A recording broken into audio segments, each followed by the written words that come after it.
Hey, you gotta listen to that song though. Did you listen? Made it just for you. Tubi. It's like a teeth grinder's nightmare.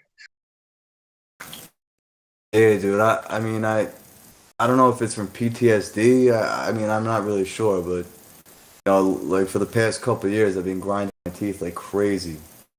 You know, in my sleep. I don't know, and it just like worn them down.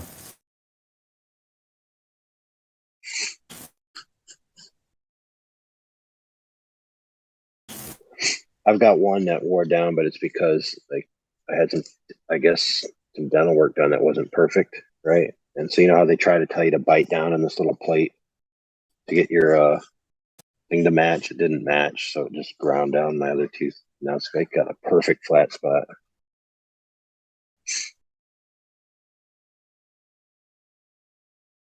But the rest of it's a globe.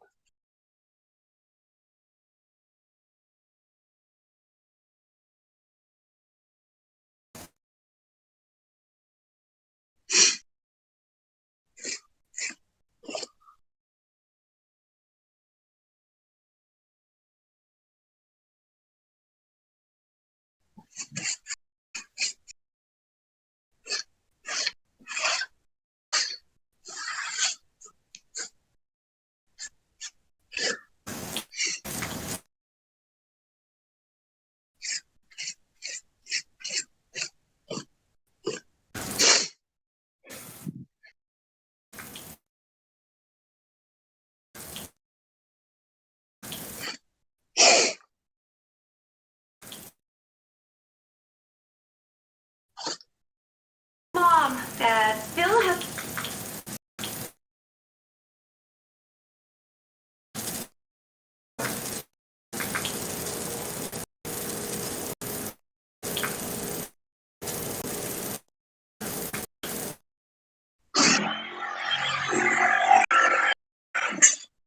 Holy crap.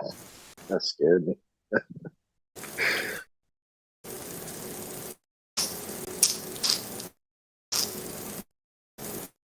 The old random compressor start.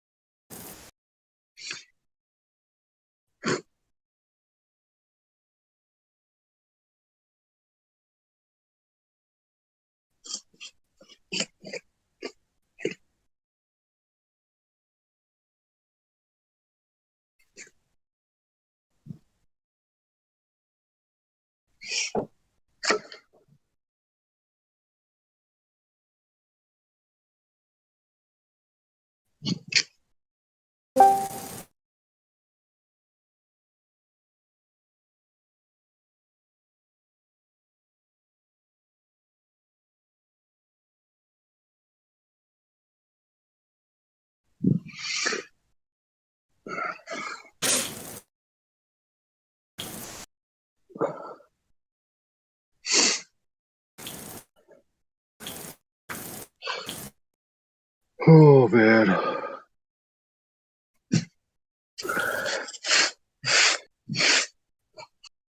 You guys are animals. How do you stay up so late?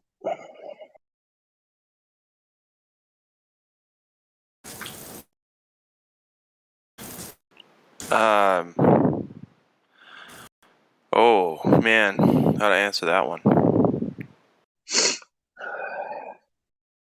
Well, I'm right here. I'm right here with you. Yeah. I can't do it as good as I used to. Once you hit 40, you lose your superpower of being able to stay awake ad infinitum. Yeah, maybe. That's my I'm hoping theory. not My to. theory is my theory is every decade you lose a power. I will say that I agree in a lot of ways. Some years but here's the deal. I think some you lose nothing, and some you lose two. Mm. Some decades.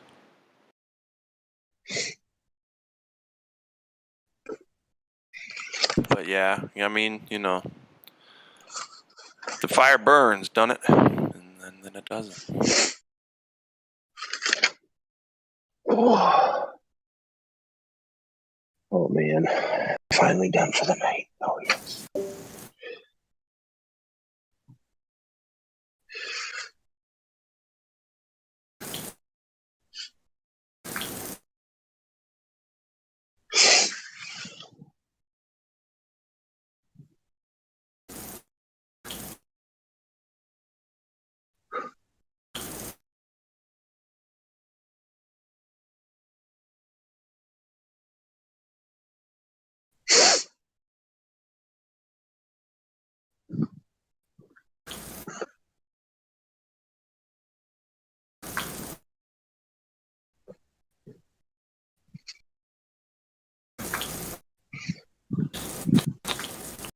Nothing. No good movies.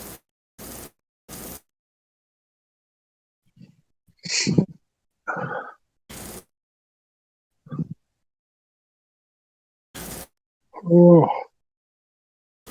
I'm at the age where what I used to do is I could decide for myself.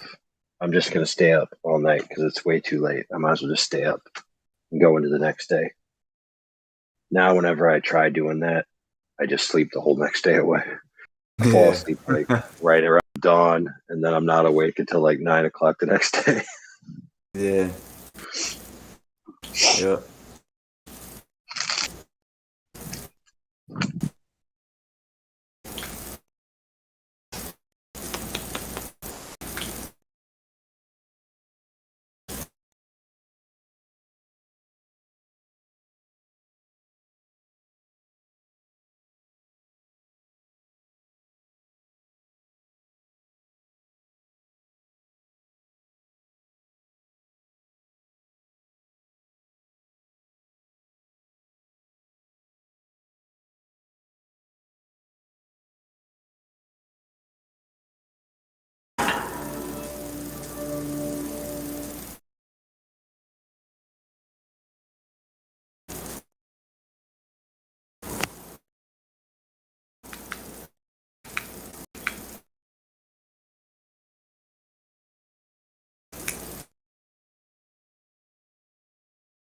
I was raised by my grandfather.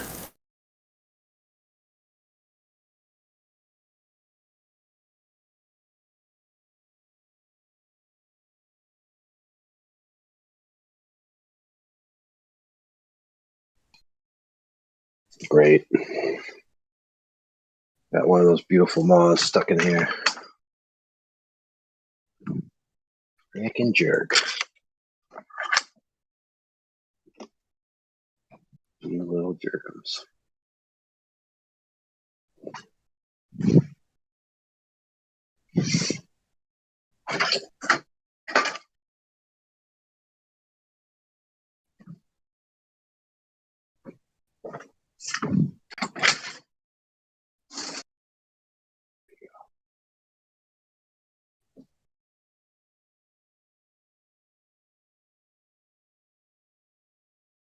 Oh, seriously?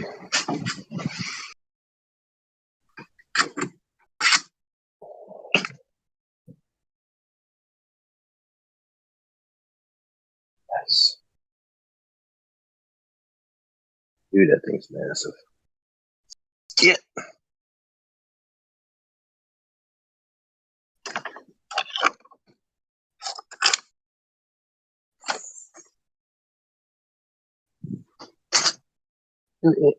Dumbass flew right back in. Freaking dumbass. Come here, dumbass.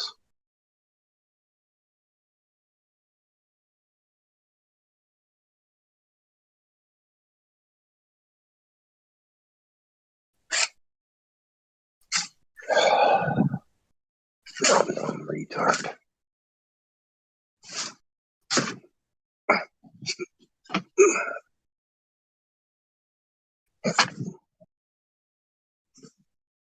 Alright, that's it. It's go time, Holmes. Oh, he landed on me. Sweet. I got you, buddy.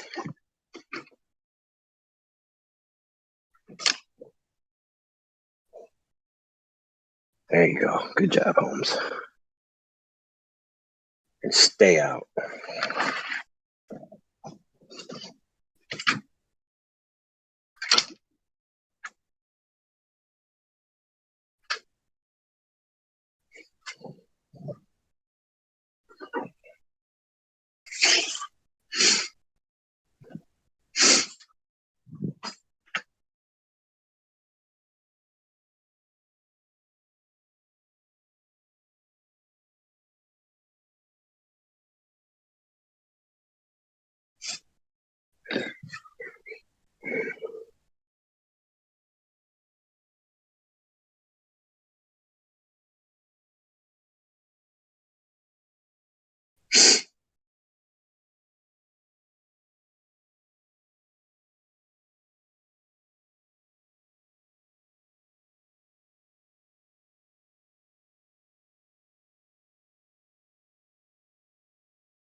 Hey, Dave, you still here, bro? Yeah. All right, man. I gave you this book to read. It's a really good book if you could stomach it, and maybe it would shed a little light on maybe some things that you're misunderstanding. So, you ever heard "Don't throw the baby out with the bathwater"? No. Well, it's like the phrase that just because the washing machine's broke doesn't mean you should throw it out. Maybe it just needs like a $10 switch, right? Or just because someone lies sometimes doesn't mean they can't tell the truth some other times. So even a broken clock is right twice a day. You never heard any of that? Anyway, I sent you a book, man. It's a book that really inspired me, and it was definitely one of the books that you should pay close attention to if you get the chance, bro. And the only reason I'm sending it to you is because you asked some questions, and it kind of made me think of this.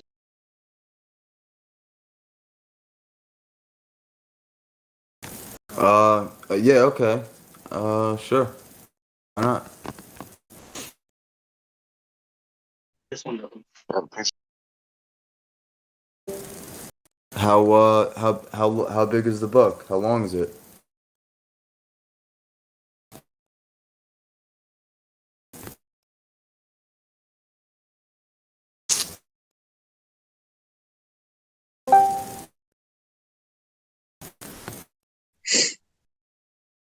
What, are you gonna post a link?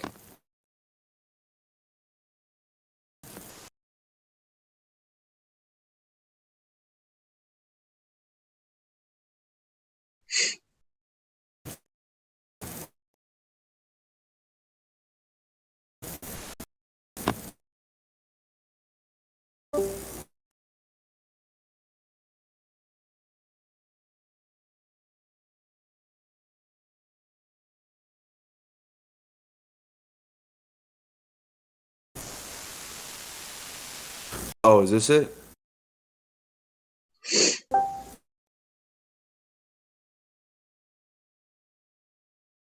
Game of Life. How to play it. 1925. Wow. Okay, cool. Thanks, man. Yeah, I'll definitely check it out.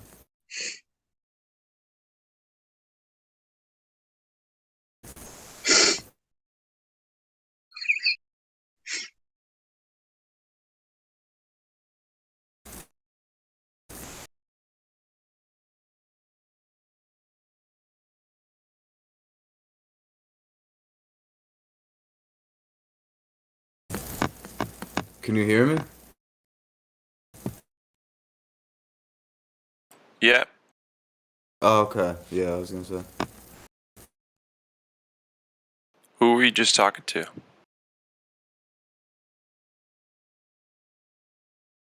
So you just sent me a book. Oh, Larry. Yeah. Cool. He's not in the voice text though. Voice chat rather. Man, I need to go to bed. Oh. Yeah, me Can't too. I can't stop So, watching these fucking dance videos. These dudes are so amazing. All right. Well, shit. Watch that last one if you guys didn't watch any of the other ones. That one's fucking yuck. Oh man. wasn't he? Oh, never mind. Never mind.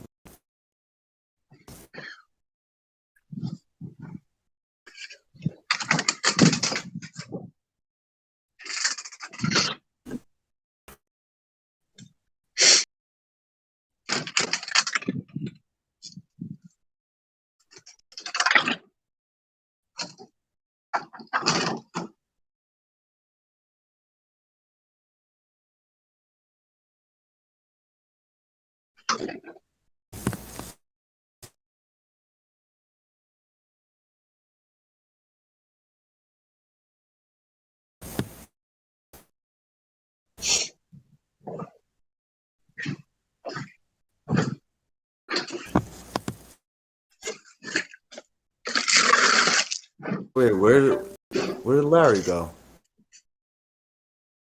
Too bad. Probably too bad, bro.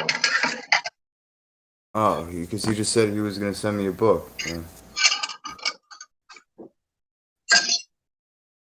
Oh, okay.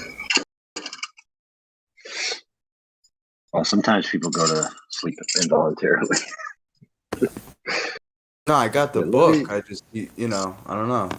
I guess he sent me it and then bounced.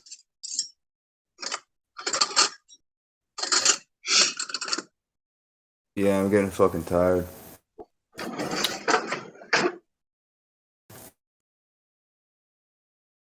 Fucking 3:30.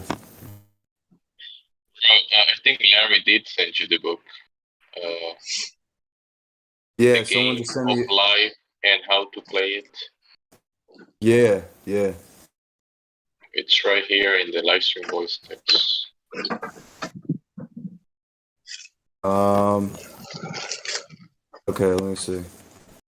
I'll tag you.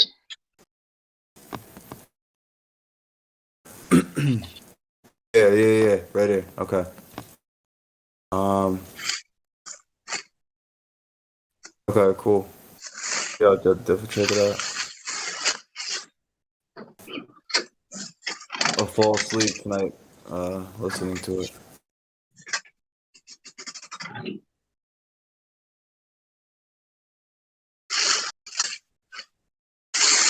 I'm probably gonna listen to it as well. It's good that it's an audio. It's in audio, so that sounds like a good idea, actually. Yeah, why not? Yeah. So it's only like 2.5 hours, so it's not bad.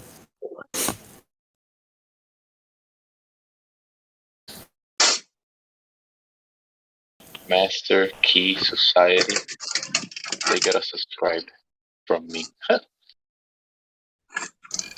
Game of life. I play it.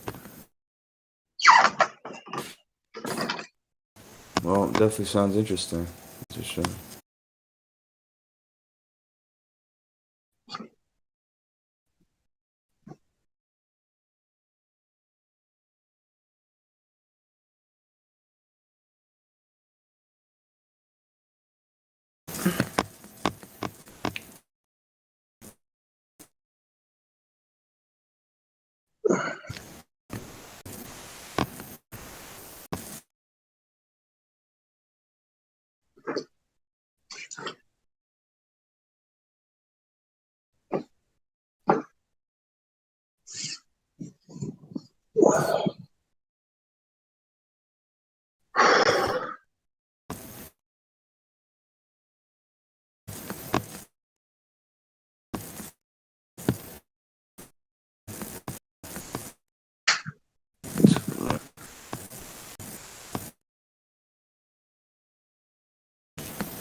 All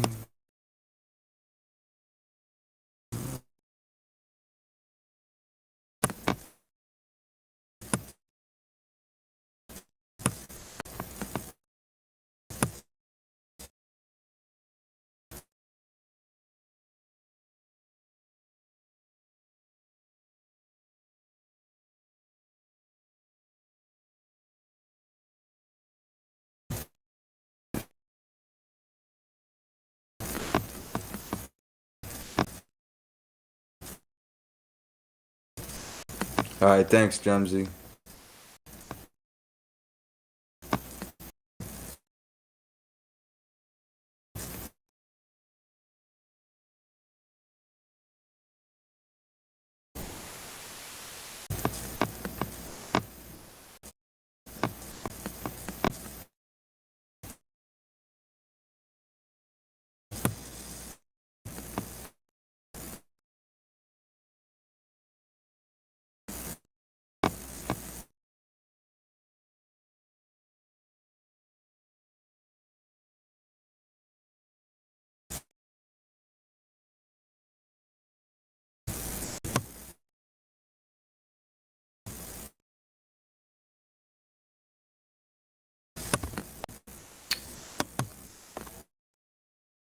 Smoke another cigarette. Pass the fuck out.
I think there's holes in both theories from what I've seen. So I'm just I don't really, to be honest with you, David, the reason why I don't get into it is because there's a lot of division and there's a lot of negative energy that weighs in on it. So that's one of the main reasons why I don't, and it's not going to change my life, even if we find out it is flat. But I 100% disagree with that. Yes, okay, there's negative energy if you allow it, and we'll have this conversation. It's going to be.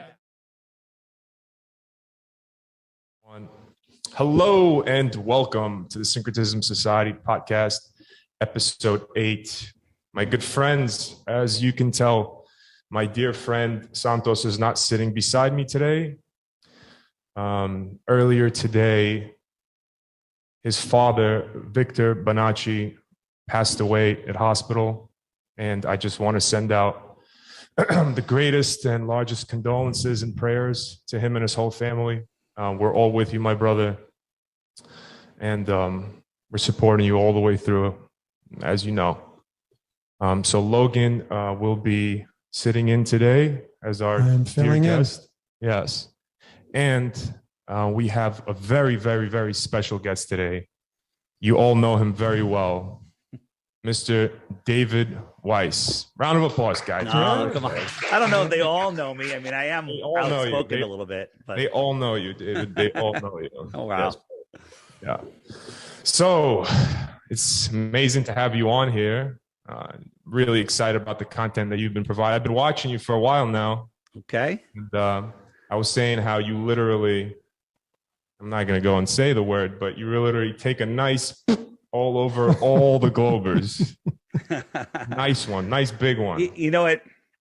They're so easy to do. And people that they're, we have our dedicated Globers who basically are soulless, channels for Satan or whatever you want to call it. But then there's just the people, the normal people that are like, oh, flat earth is stupid. And they don't understand their own model. And they don't understand our model. They think that we're a disc floating in space, which you've seen me show every time. And that's crazy. We're not that, and they've been to the Flat Earth Society. We're not that. That's not us. That's crazy. And I would think that flat earthers are stupid too. Here's what I just want to clear up. When we say the earth is flat, there's hills and valleys and stuff. So it's not flat like that. We live on a plane with hills and valleys, and we don't know what's under it. Nobody knows, whether ball or flat. We don't know how many dimensions are above us or below us. There's so much we don't know, but we know that we don't know. Ballers think they know it all. One thing that we all know for sure, that anyone that's researching, is that we don't live on a spinning space ball flying through an infinite space vacuum. We didn't evolve from pond scum. For sure. I mean, maybe some have, but I don't think so. Yeah, I could point some out downstairs. Yeah, from our studio for sure. There's a couple, but man, I'm so excited to have our audience look at some of your content, man, and let's get into it, man. Before we get into it, if possible, my friend, can you just give us a little bit of background about you and how you got into the flat Earth? Imagine a teenage girl being grabbed by the ankle and dragged into a pit of alligators that are very hungry. That's how I got into flat Earth, right? Because I was forced. Alligators. Yeah. It was horrible. It was just horrible. I was like, flat Earth. I was doing a conspiracy podcast, and I hate the word conspiracy now just because it's so psyopted. But I was looking into all of the deceptions, the New York one, Connecticut, the marathon, all that stuff, and I was doing great work on it. And working with tons of other people. And then people said, hey, look into flat Earth. And I was like, oh, that's funny. Ha, ha, ha. And then they'd send it again. I'm like, okay, you're banned from ever listening to my podcast again. And Sophie, to take a look. Right? I was like, not you too. And I went in closed-minded, planning to debunk it. This is going to end this. This is dumb. It's the dumbest thing ever. And I thought it was the dumbest thing ever because of all of the programming I had to believing what flat Earth isn't. They wanted me to believe something that it really isn't. Yeah. And then when I started understanding, I'm like, okay, this is interesting, but it's all online. I got to prove this myself. Spent $1,000, bought a Nikon P900, good tripod. And I went down to look at something that should have been 66 feet over the curve. And there it was. And I could see the water, the surface of the water for dozens of miles beyond it, where there should be hundreds of feet of curvature. And I'm like, that's not a refraction. That's just there. And then I understood I started looking into how our eyes work, and we have tons of videos explaining the angular resolution limits of your eyes. And what happens, that's not the only reason things disappear because of angular resolution. When it's angular resolution only, you take a zoom camera and bring that ship right back into view. Yep. Right. So, but then sometimes you're like, oh, I really can't bring it back. Well, that's because there's miraging going on. There's haze. There's little waves in the, as things go into the distance, something's big and it moves away, it gets smaller and smaller and smaller. So if I had a wave this big, right, it doesn't really block it, right? It doesn't really block it. But as I go away, obviously that wave isn't getting, I'm going backwards. That wave isn't getting smaller and it starts blocking. And then everything converges into the horizon. And it's a fake horizon. Clouds at 5 or 10,000 feet, whatever height that cloud deck is, when you look out over the water, just 20 miles away, 20, 30 miles away max, they're already compressed into the water. Yes. Okay. And then that's everything just goes beyond. And it just looks like it's going down. So I have a question on that for you. Before we get into I don't think we recorded this. So Logan, for our guests out there, Logan is neutral. Yeah, neutral. I don't really on- care because it's not going to change my life. But anyway, David said he has a reason why. That's the one thing that triggers me when someone says, "What difference does it make? It's going to change my life."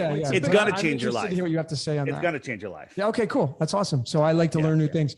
Okay. So I observe the hell out of nature. Okay, especially being here in the sun in Mexico. Nature doesn't lie. And when you're at high noon here on the beach, and I put my hands up. Now I know there's obviously light refraction that plays a role into all this, but when you're putting your hands up above to block out the light, to look at the sun, to me anyway, from my perspective, I see the sun as a specific size. And then on the top deck of my casita, I have a fourth spot where I can go up there and I can watch the sunset. And to me, the sun is bigger as it comes down, what it appears to be going below the horizon than above. Now, if it is going straight across the earth, then it would be the same size and it would get smaller as it moves away from us. And that just is not what has happened since I've been observing it here. And that's because you do not understand what you're seeing. And tonight, I'm going to teach you all what you're seeing. Cool. Okay. Awesome. So I'm going to show you guys two tables. Are these the same width and dimension? Well, I know. No, I've watched your stuff. Okay, on, so again, so your eyes, it's very difficult. So this is just showing you that unless you can touch it and measure it, you can't really tell. So first, let's you guys, you probably have seen this, but I want to show it again because then I'm going to lead into something new that I'm going to show. Have you seen my flat Earth kitchen? Seen this? Yes, I've watched your video on this. Just real quick so people can see it. We're looking. This is for our guests for sure. We're looking at the sun from the elevation of the sun. This line is level. Yes, it's level. I verified it in the full video, but you can see that it's level. Here's my counter. Here it is moving along. This is it can be a cloud deck or a mountaintop, whatever. It's opaque and it's above it. Now we're going to look at the view of the same path from the table, from the far end of the table, and look at the line. It looks like it's going down. If I showed you this first and said, is this line level? You would say, no, it's going down. And look, it never went below this, but this is from the viewer's point of view at your eye level. This is compressed into the horizon. Look at the line now. It's almost going straight down. Okay.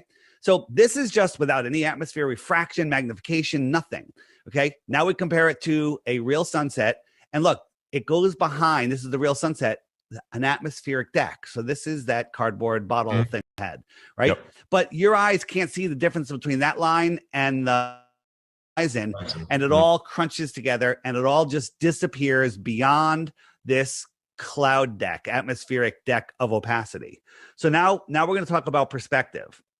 So when you watch something go away, it gets smaller. Bam, it just goes away and it gets smaller because you are at the same level as that thing. As it goes away, it gets smaller. Nobody disagrees with that.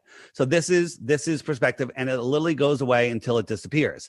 Now, these lines are all level, but look at these lines here. These are almost going straight down. Okay. This is a hallway and it's level, but your eye perceives these as going down. So here we have a sun that's already elevated. Okay. It's really going straight across, but due to perspective, it goes down. And this is what an observer would see. This is like a cross view of it. And this is what you would see. Though this sun is just going down due to perspective, like I just demonstrated. Okay. So I forget what the name of the effect is. So here are the train cars. It's already reduced. Yeah. And as it goes away, it really doesn't change size very much. So this is a cartoon. Let's look at it in reality. Here's two balls, okay, that are the same size, 6 feet apart. The one in the distance is way, way, way small, okay? So we have a camera looking at it. One's very close, one's very far. It shrank already, as things do as they go into the distance. But when we lift the camera up, straight up, not getting any closer to the other one, watch what happens, okay? Because when something is already away from you, its perspective drop gets less and less. And at 7 feet high, they're pretty much the same size, right? So if I move this ball along the track, it's not going to get any smaller. And perspective tells you it's going down, okay? This is all just a trick of the eyes. Yeah. And that's how it works. Now, here's another thing. There's two more things I'm going to tell you. One, as that sun is going away, as it becomes lower and lower, you're looking like when you're looking at the sun above you, you're looking through just a little bit of atmosphere. But when you're looking at the sun away from you and it's already dropped, you're looking at it through all of the atmosphere. And when you're looking out over water, there's moisture in that air. So as the sun is going away, remember, it's already up. It's not going to get much smaller. It's also being magnified a little bit sometimes, not every day. That's why sunsets look at different sizes on different days, okay? It's called atmospheric magnification. That just plays a little part. And then the last thing is it's really not bigger. When you see, the next time you guys have an opportunity to see a moonrise or moonset that is gigantic on the horizon, well, you're like, wow, that's big. It's not. It's the same size as this one above you. And the way to do it, you know, you think like, wow, look at that moon. You take a picture and you look at the picture and go, oh, it looks tiny, right? Yeah. But you look at it, it's gigantic. Huge, it's your mind. Here's what you do. Sounds gay. It's not. Turn around, spread your legs, bend over, and look at the moon upside down through your legs. And it will be tiny. You're kidding me. It will be tiny. Why? Because your brain short circuits and it can't. Oh my God. It's totally a short circuit. It's the way we see things. We don't see. Yeah.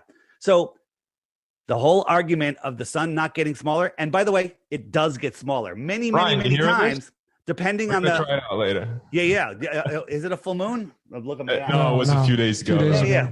So, well, it might be big enough, but this was taken by a soldier in Afghanistan, super dry, not over the water, and no humidity, and the sun just goes away. Paul McCartney knows the fool on the hill sees the sun going down, but the eyes in his head see the world spinning round. And this, look, we are spinning backwards at 1,000 miles an hour. Yeah. Why isn't that sun going down? It's just going away, and it's getting smaller and smaller and smaller until you can't see it anymore. Okay. So. And then you zoom in and then you'll see it again. Well, here's one. Looks like this one's setting over the water, right? But as I showed you before in my kitchen one, you can't see that there's space between the sun and the water. And when you zoom in, because, you know, these clouds over here are the same size, height as the ones above you. But when you zoom in, oh, look, it's not touching the water. It's still up there. Oh. And then over distance, like right here becomes opaque and the sun will just go behind that. And it looks like it's going down. It's not. We showed you that with the perspective. And it looks like it's disappearing behind the horizon, but it's not. There is no physical horizon. We can see too far. It's all nonsense. Next. I love this guy. That was a good explanation. It is. It is. That's why it's so. That was a good explanation. It's very simple to Yeah. fall into the flat Earth. Because So it's all the here's the proof thing. is the pudding. Sorry, I just get very excited. Yeah, I would be too. When you're looking at things that you can't touch, there's many reasons. Like people say, well, why do the stars rotate in the opposite direction in the south? Well, if I'm sitting here watching the stars spin around me and they're coming from my left shoulder to my right shoulder, so they're going this way, right? Left shoulder to right shoulder. Right. Well, if I was in the south and I was over here, going from my right shoulder to my left shoulder, and they're not going in a different direction. Here's what you just think about this. No matter where you are in the earth, the stars, the sun, and the moon rise in the east and set in the west. They're all going in the same direction. Oh. Okay. Whether it's clockwise or counterclockwise, this has to do with the direction that you are facing. They all rise in the east, set in the west. They're all spinning around like a perfect clock above us. Of course. Guys, if the globe's spinning at 1,000 miles per hour, we're traveling through space at 66,000 miles per hour. Do you think the celestial, the stars, would stay in the exact same positions? We're centuries chasing and the sun millennia, over and over again?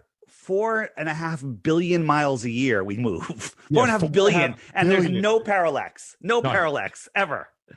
But Come NASA says that they can measure parallax from like June and then December, when we're on the other side of the sun, 183 million miles, and they can tell by the parallax and how far they are, right? But what about the 4.4 billion miles that we moved, in the course of a year?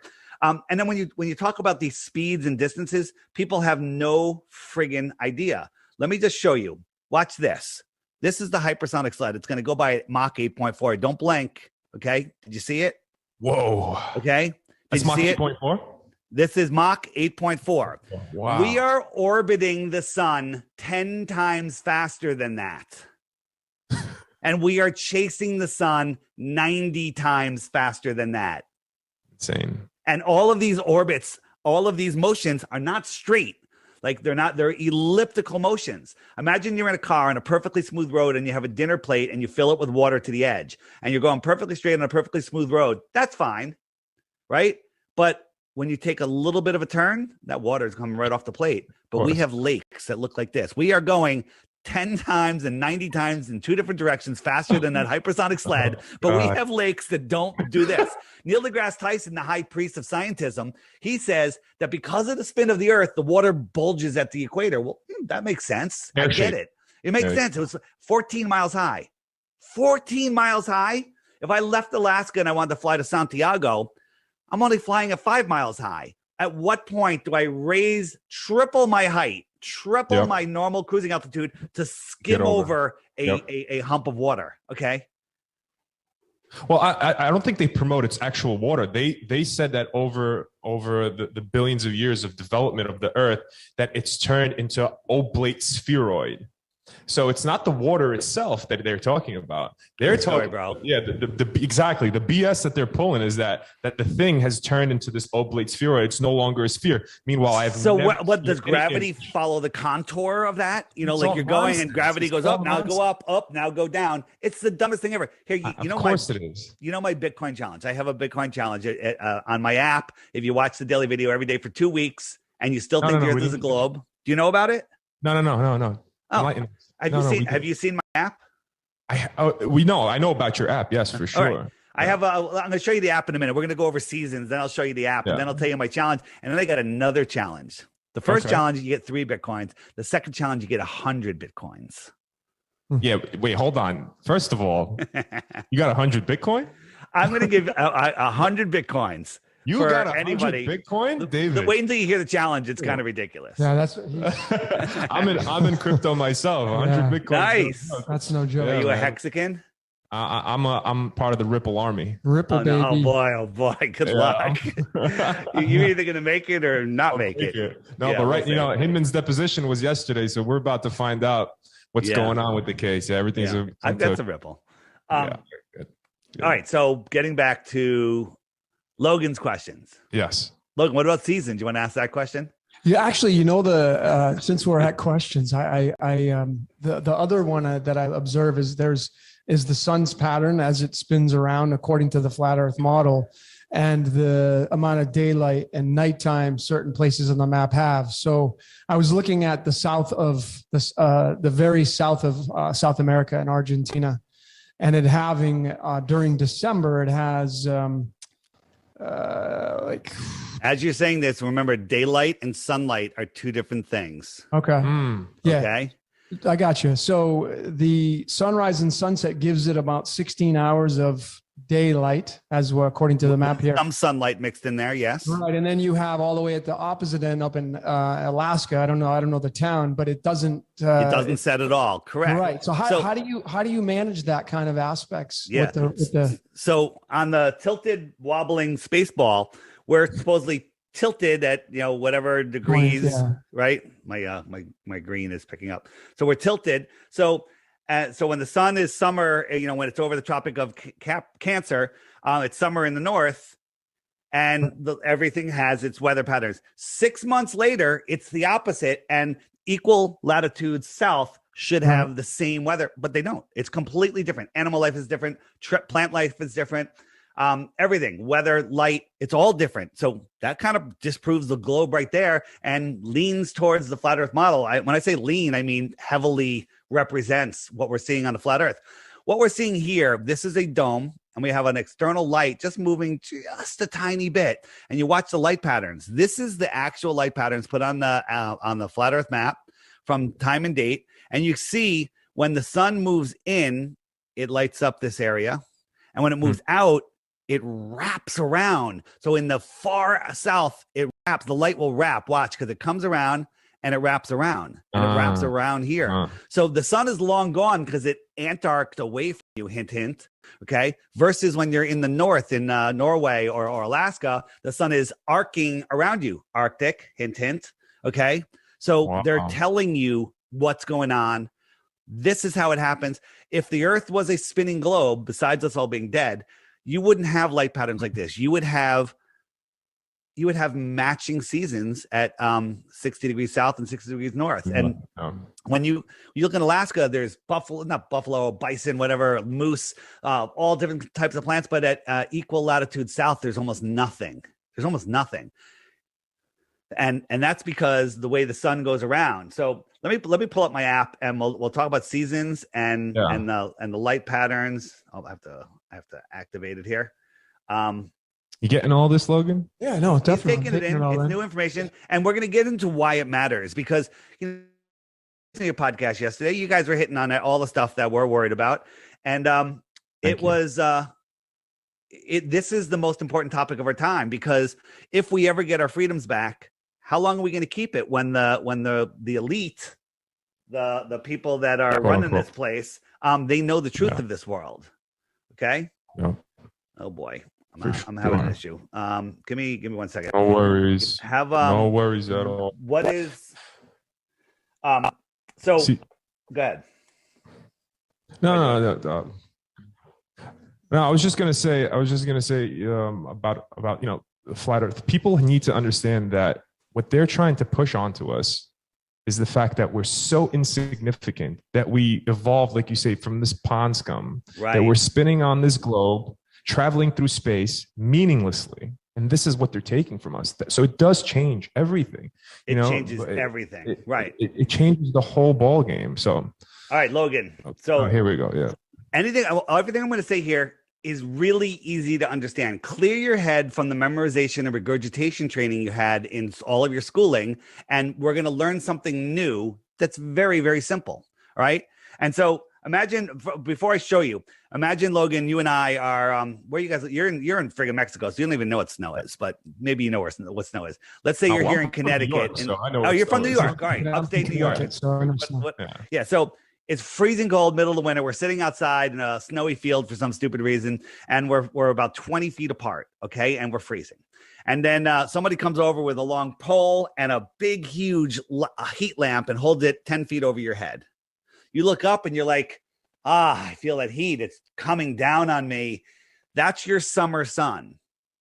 I'm 20 feet away, and I see that, due to perspective, much lower in the sky. I could barely feel the heat. It's far away, and I don't feel the heat. That's my winter sun. And then they move that light over, straight and leveled, 10 feet over my head. I'm like, ice is melting off of me. It's lower in your sky. It's farther away. You don't feel the heat. That's your winter sun. So right here, and this proves that we're not a spinning ball flying through space. Seasons make 0 sense on a globe Earth.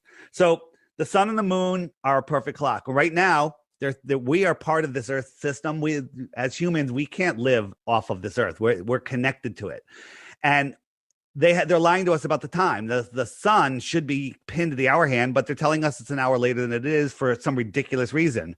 So the sun keeps track of the hours and the days. The moon keeps track of the weeks and the months. Remember, there used to be 13 months of 28 days. Yep. And as you can see, the sun is catching up to the moon and the moon is waning. The sun will lap the moon once every 28 days. So the moon keeps track of the weeks and the months. Okay? You with me so far? Yes. So now I'm going to turn on the stars are also going in the exact same direction. They tell us the moon is going in the opposite direction. It's ridiculous. The sun is going, it's going not, it doesn't lap the stars don't lap the sun every 28 days like the sun laps the moon. The stars lap the sun once a year. What does that mean? So we were just in the Tropic of Cancer, which has moved past, and now we're in Leo. And it's slowly, Leo is going to get past the sun in about a month. It takes about a month for each one of these to pass. So that's how the sun is in each zodiac. So, so also the sun that we see, we'll get into that, migrates in between the Tropic of Cancer, which is this inner yellow line, and the Tropic of Capricorn. As you can see, it goes pretty warm in Mexico, right over you, just like that heat lamp, right over you. But I'm up here in the north. It's still pretty close. It's not too bad. Australia is having their winter, right? Because the sun is finally, it's coming back. You know, June and July, it was out over here, but now it's moving back towards Australia. If I jump forward to December, the sun is out over Australia. They're having their summer. We're having our winter. Up here in New York, it's freaking cold because look, here's New York. You see my mouse? And the sun's going to come around all the way over here. So far away, like that heat lamp, far away, low in the sky, shorter days, less heat. Like at the high point of the day in December, the highest point of the sun for that day, on a clear day, you can look at the sun here in Connecticut and not even feel the heat on your face. But in June, when the sun is on the horizon, at the most severe tilt, if we lived on a ball, that's more than the 23-degree tilt. Literally on the horizon, as soon as it shows up, I could feel the heat on my face. That's a much more less direct phase. You know, they would tell you there should be an ice age according to mainstream science every morning, but there's not. And it gets worse. In the helio nonsensical bullshit model, they tell us that during our northern summer, we're 3.5 million miles farther from the sun than we are in the winter. So they want us to believe that on December 21st, when I'm looking up at the sun, pretty direct angle, and I can't feel the heat, that we're 3.5 million miles closer than when in June, I look at the sun on the horizon and I feel the heat on my face. This is nonsense. This is complete total mind control. They've inverted everything. All right. So real quick, and I'll just get out of the app. Every day, here's the thing. 3 Bitcoins for touch. If you watch the featured video every day for 2 weeks, and then you can come up with one proof of the globe. But before you do it, you have to hit the question mark. And when you do, up comes what Google is hiding from you. Right now, they're still on YouTube, but we have plans to move them off of YouTube because of the censorship. But if you say, hey, Dave, what about eclipses? What about gravity? What about ships over the horizon? If I click ships over the horizon, hit open YouTube, up comes a list of videos that Google will not serve you. They don't want you seeing these. They haven't deleted them yet. They've deleted a bunch, but they're in here. And then you watch these and you're like, all right, I got to go test that myself. Don't believe anything I'm telling you. You need to test this yourself. Unlike NASA, we can't verify anything. Also in the app, if you hit the web button, tons of other resources. Our video will be here. When you guys upload the video, it'll be right there under DITRH interviews. Here's my channel, DITRH, the initials for Deep Inside the Rabbit Hole, short videos. Biblical Flat Earth, amazing stuff, even if you're not into the Bible. And then on the bottom right, one of my favorites is Tartaria and the mud floods. Baby. I love that. And then also I've added Stellium 7, where he's showing mammoths, mountains that were mammoths. You know, I laughed at that until I was forced to watch it again. I'm like, Jesus. Now you go outside and you don't know what the heck you're looking at. It's truly amazing. Tons of stuff. Books. One of my favorites, 16 Emergency Landings that prove flat Earth. I'll show you that in a moment. Nice. And another one, the Iron Republic. What's beyond Antarctica? Very, very, very, very interesting story. Tons of stuff in there. Tons of resources. And if you're unsure about spending $3 on an app, what's that?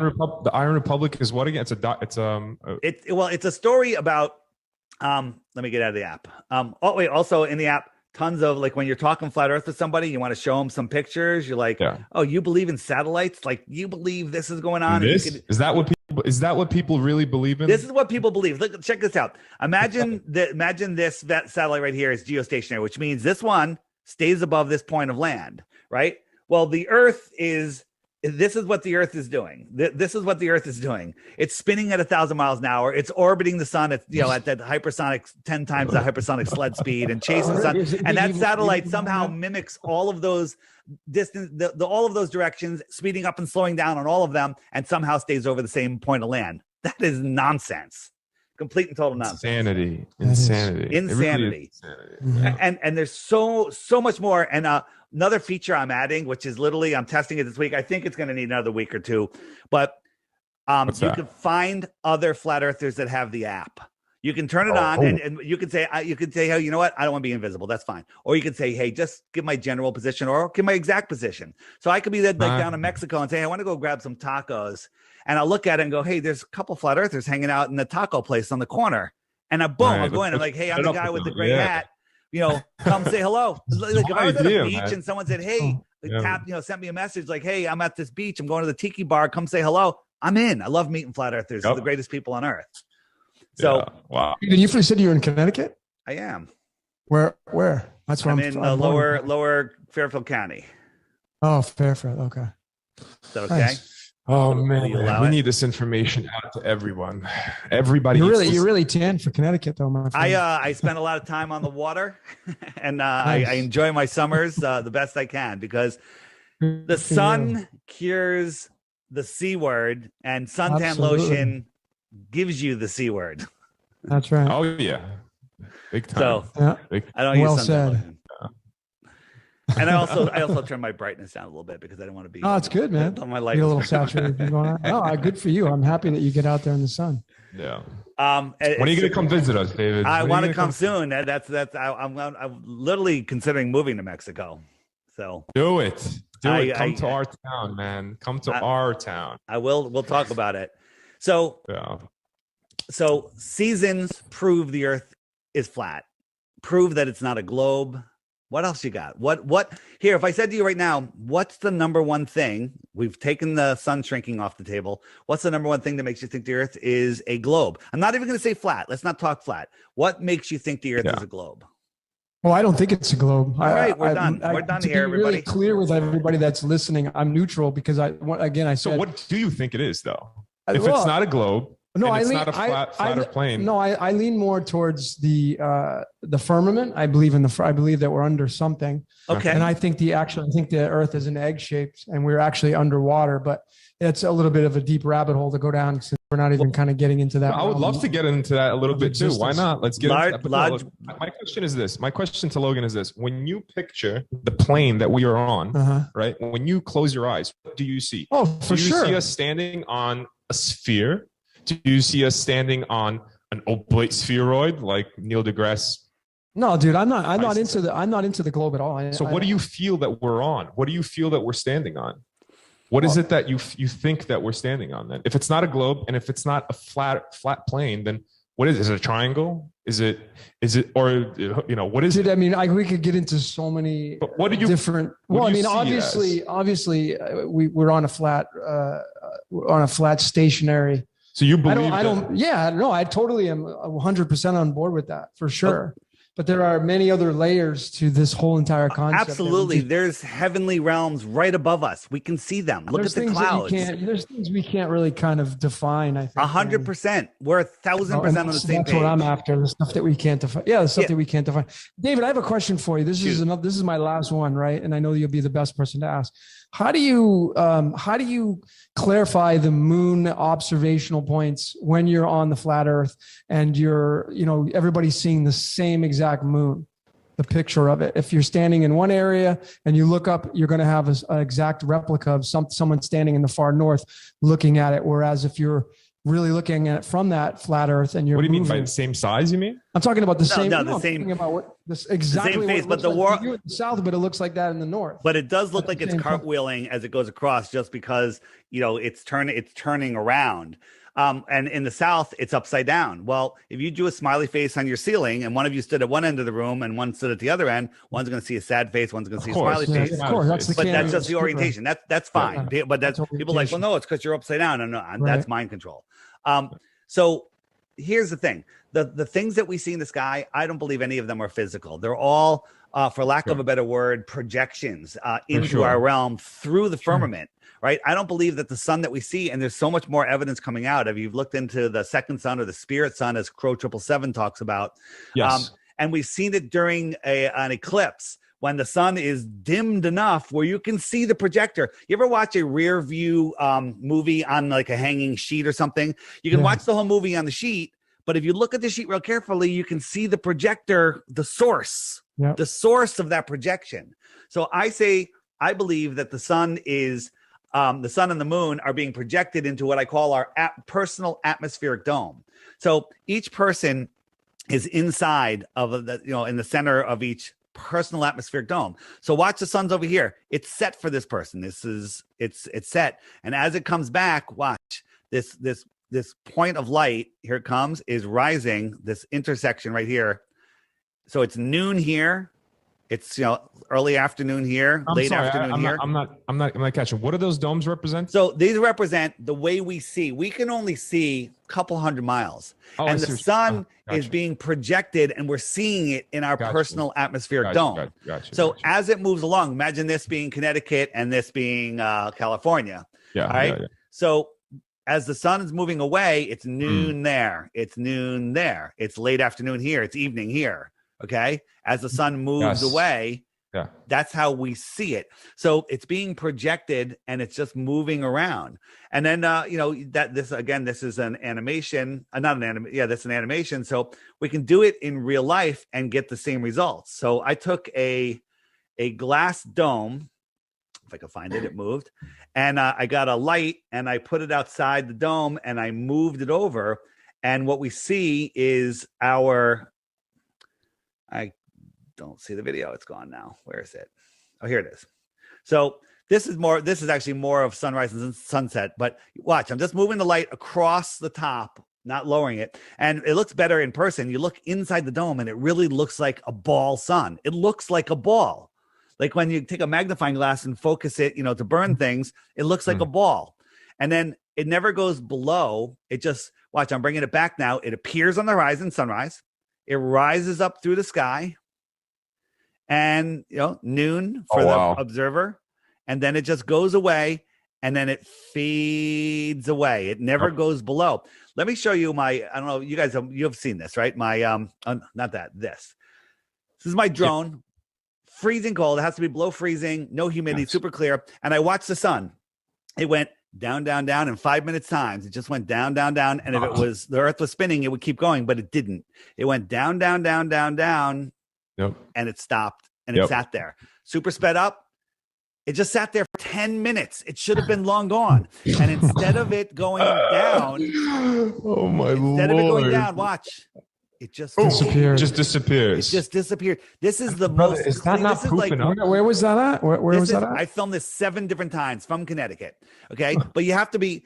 People are like, well, how come other people haven't filmed this? I'm like, because you don't have retards out there. It's freezing cold, super clear, flying a drone that's about to drop out of the sky because its batteries are freezing, and looking out a sun that it's a tiny little speck, right? Look at that. Yeah, and it just fades. It fades away. Is that not proof enough? That's just, that's. And but here's the thing, people, it's out of focus. You need a solar filter, right? So when you please somebody, when I please the trolls, whatever, I listen. I said, okay. And I went up, I put a solar filter on and the sun went down, down, down, and it disappeared before it even got to the most interesting part because the solar filter makes it so you can't see the dim light. So then I landed the drone, took the solar filter off, put it back up. Oh, there's the sun. Right? It looked like it's set with the stupid solar filter. That's why when they yell solar filter, what they're saying is put a blindfold on and you might as well put a muzzle on too. Okay. So again, I filmed this again and again and again. I have a playlist called Sun Fade Out playlist on DITRH. It's mind blowing when you watch these things. It'll make you cry when you watch it in full. This is what's happening. Where's this at? On my YouTube channel, and they're in the app also. On the app, where did the sun go? Hit the question mark. Where did the sun? What day on the calendar was this? This one, I don't know. I do them all. I mean, it was cold. It has to be. It's normally November, December, January, February. Yeah. Because once the summer sun comes back, there's too much moisture in the air, Sure. and then the atmosphere gets too thick, and then you see it set behind that Uh-huh. atmospheric horizon before it Besides fades just away. disappearing like that, it stops. Right. Wait, It stops its but decline. It literally went down, Sits down, down. there. It was Right. you can watch it. It's going down, down, down, down, and it stopped. There is no explanation. Yeah, for that's that. well, that's the stuff that you can't explain. That's No. yeah. You can't explain it. The sun's just moving away. It's very simple. The Uh, sun's moving away. Earth is flat. It matters, not the shape of the earth. Like, I used to say when I was dragged in kicking and screaming from the alligators, I said, what difference does it fucking make? I still have to go to work, right? And I had my own company I ever thought I could make. And then something in the universe said, walk away from it all, Dave. Send this message out, because if we get our freedoms back, how long can we hold it if we're in a prison planet in our mind, flying through an infinite space vacuum where, most of the world has no idea who they are or the power of their mind? They don't want you to know that your thoughts create your reality. This center that you're in, did you help create it? of course. Yeah. So you helped create it because you had positive intentions. You sent it out, and the universe conspires to give you whatever you're thinking about, not whatever you want. Hands If you're down, my focusing friend. on what you don't want, they're going to give it to you. Okay.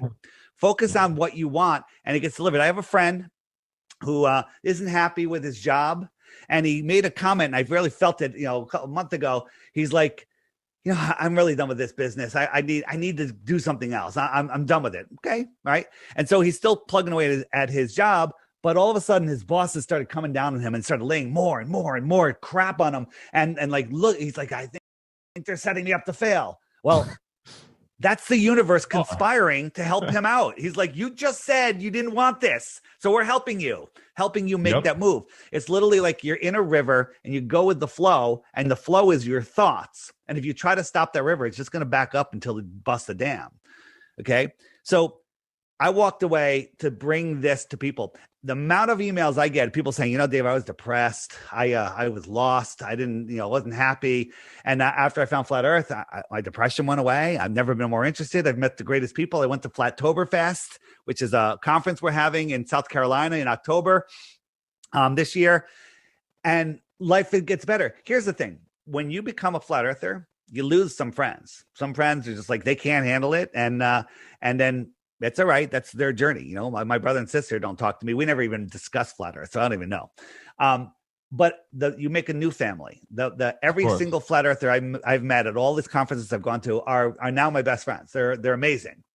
And my app, the Find Other Flat Earthers feature, is going to bring people together. There's going to be babies because of this. Okay.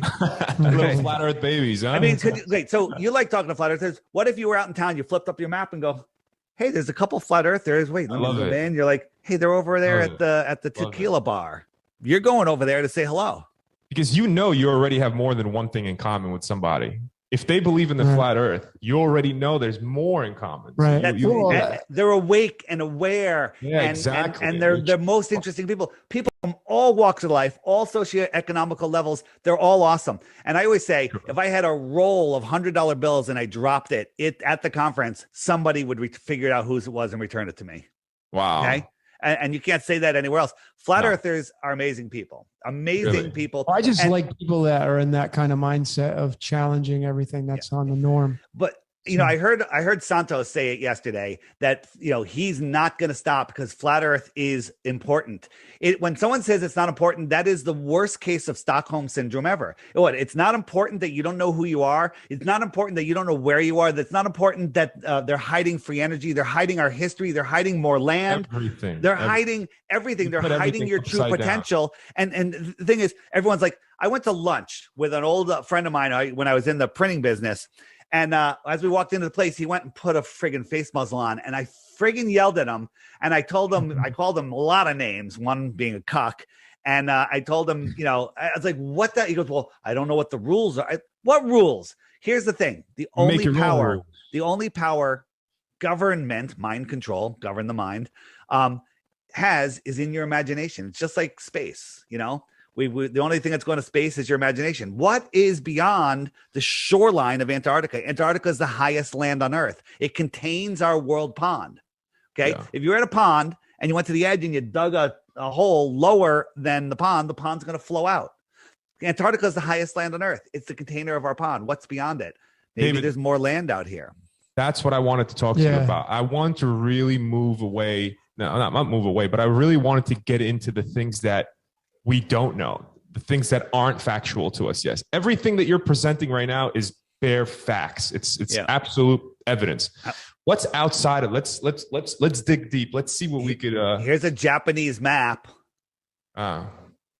showing all of these other continents outside of Antarctica. So, what do you think? Do you think that the firmament, right, is the dome over our pond, or do you think the firmament is the dome over all the ponds? You know, one of the people that came up with I call it the egg theory, the cosmic egg theory. We're here, our sun and moon are circling around, but then there's another sun and moon out here. Maybe Mars and Venus are the sun and moon out here. And I did a little model. I got to film it where I have a distant sun. I have the light out farther away, and then I looked at my dome in the middle, and it looked like a star. I'm like, it looks like just like the way we see it. And then out here is another sun and moon, which would be the sun would be Saturn and the moon would be Jupiter. Right. So these are possibilities. I did a talk with Sophia Smallstorm called The Outward Flow of Civilizations about where did all the Mayans and the Incans and all of these, civilizations, where did they go?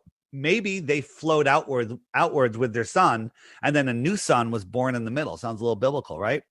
So the sun oscillates, it moves. Where the sun goes, people go. Maybe there's more civilizations out here. Absolutely. I don't know. It might be underground tunnels leading you to them as well. You don't even. I would call people that live in the extra land, the extra territory, I would call them extraterrestrials. And if we live in the inner space, they're coming from outer space.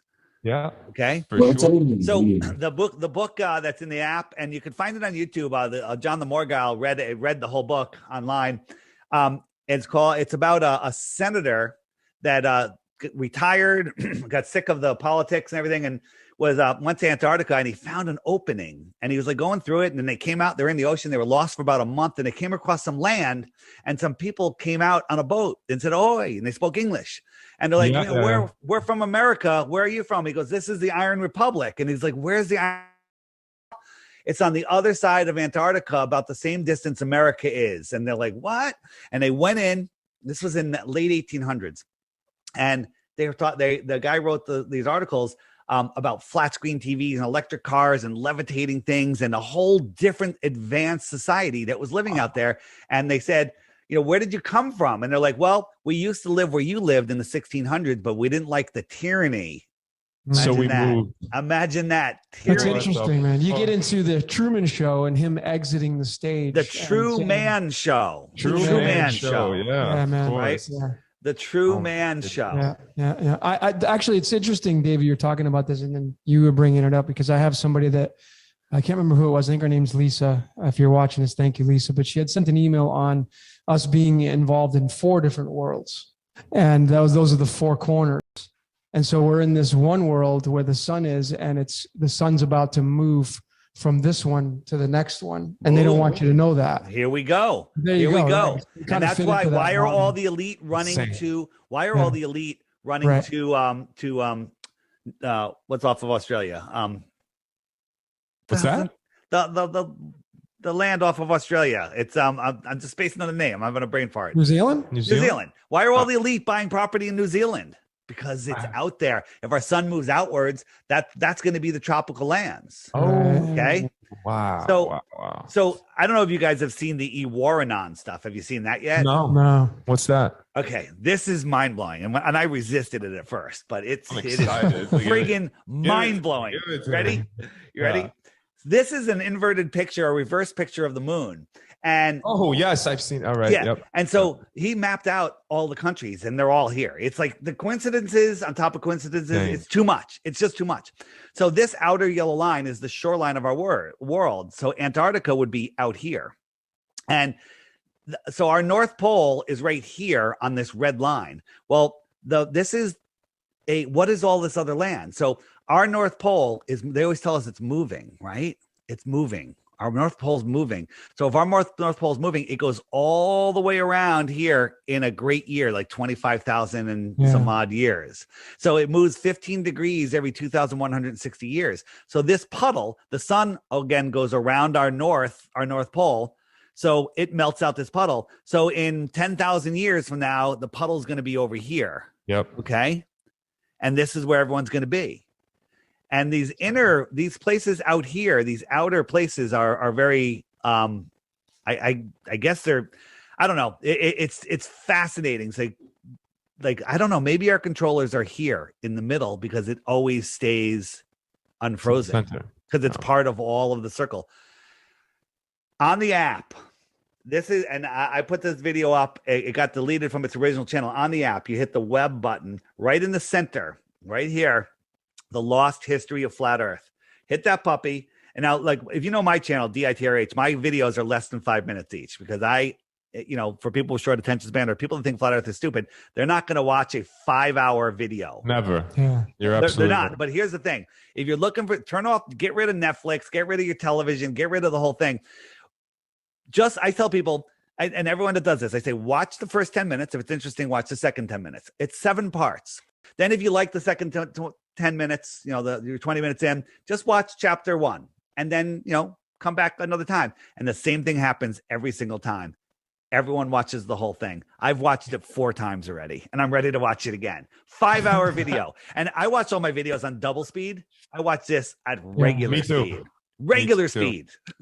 Oh, you watch it on regular speed? I can't wait for the next cold, rainy day because I'm going to put it up on the big screen. I'm going to get some snacks and I'm going to watch the whole thing again. It's phenomenal. Phenomenal. It's got over 300. I put it up not long ago. It's got over 300,000 views. It should have 300 million views. Oh, wow. We're going to watch it. Dude, sure. you are going to explode. Your brain is going to go, holy crap. Flat Earthers know that they don't know. What's that?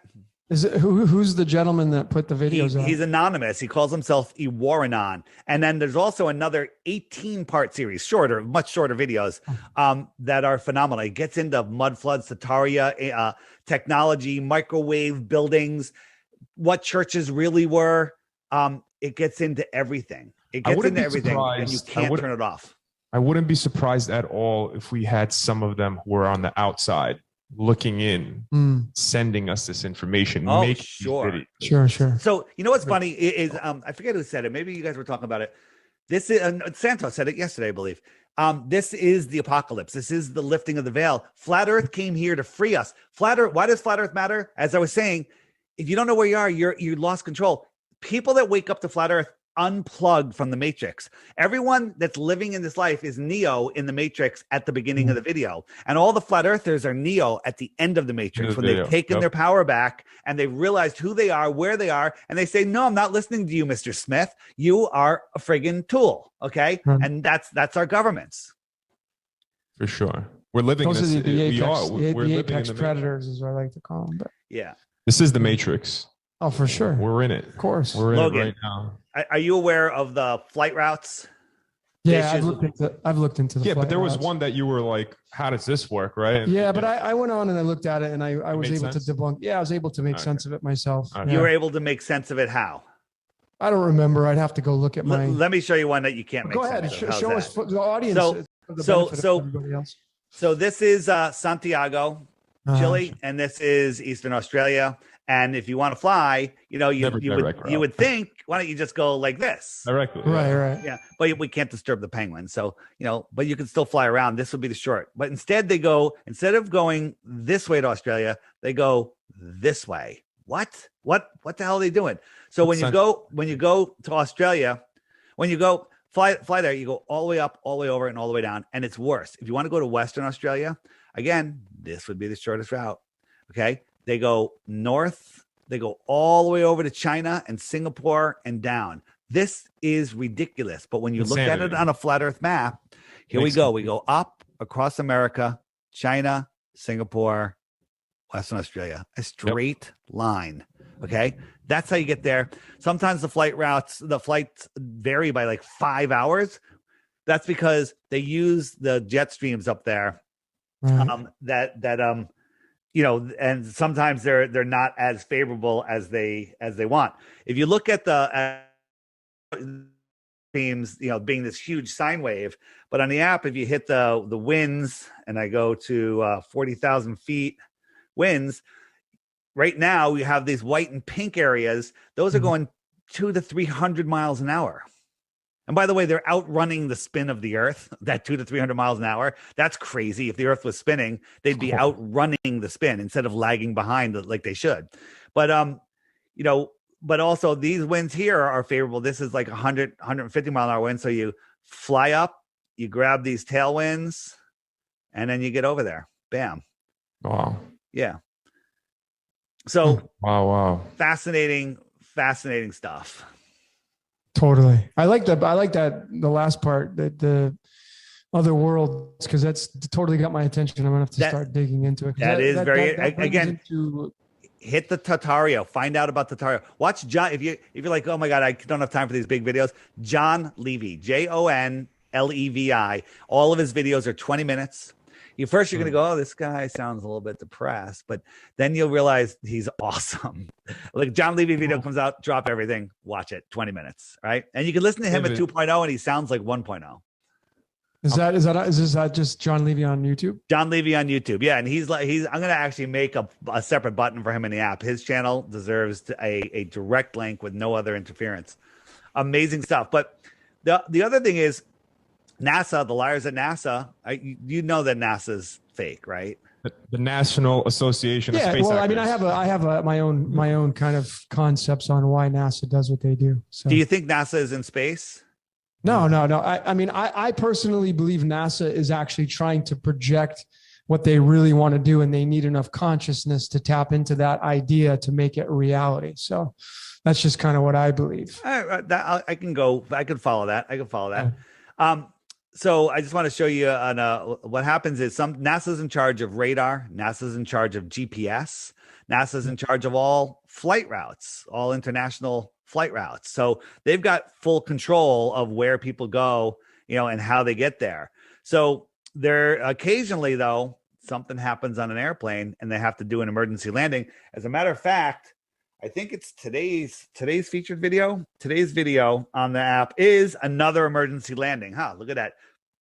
So if you have the app, make sure you don't miss that. Or if you miss it, just hit the archive button next to the featured video and watch it. But links are in the description, guys. Links are in the description. Nice, thanks. So if you look at the flight routes, there's a flight from Taiwan to LA. As I'm stalling, as I find it, here it is.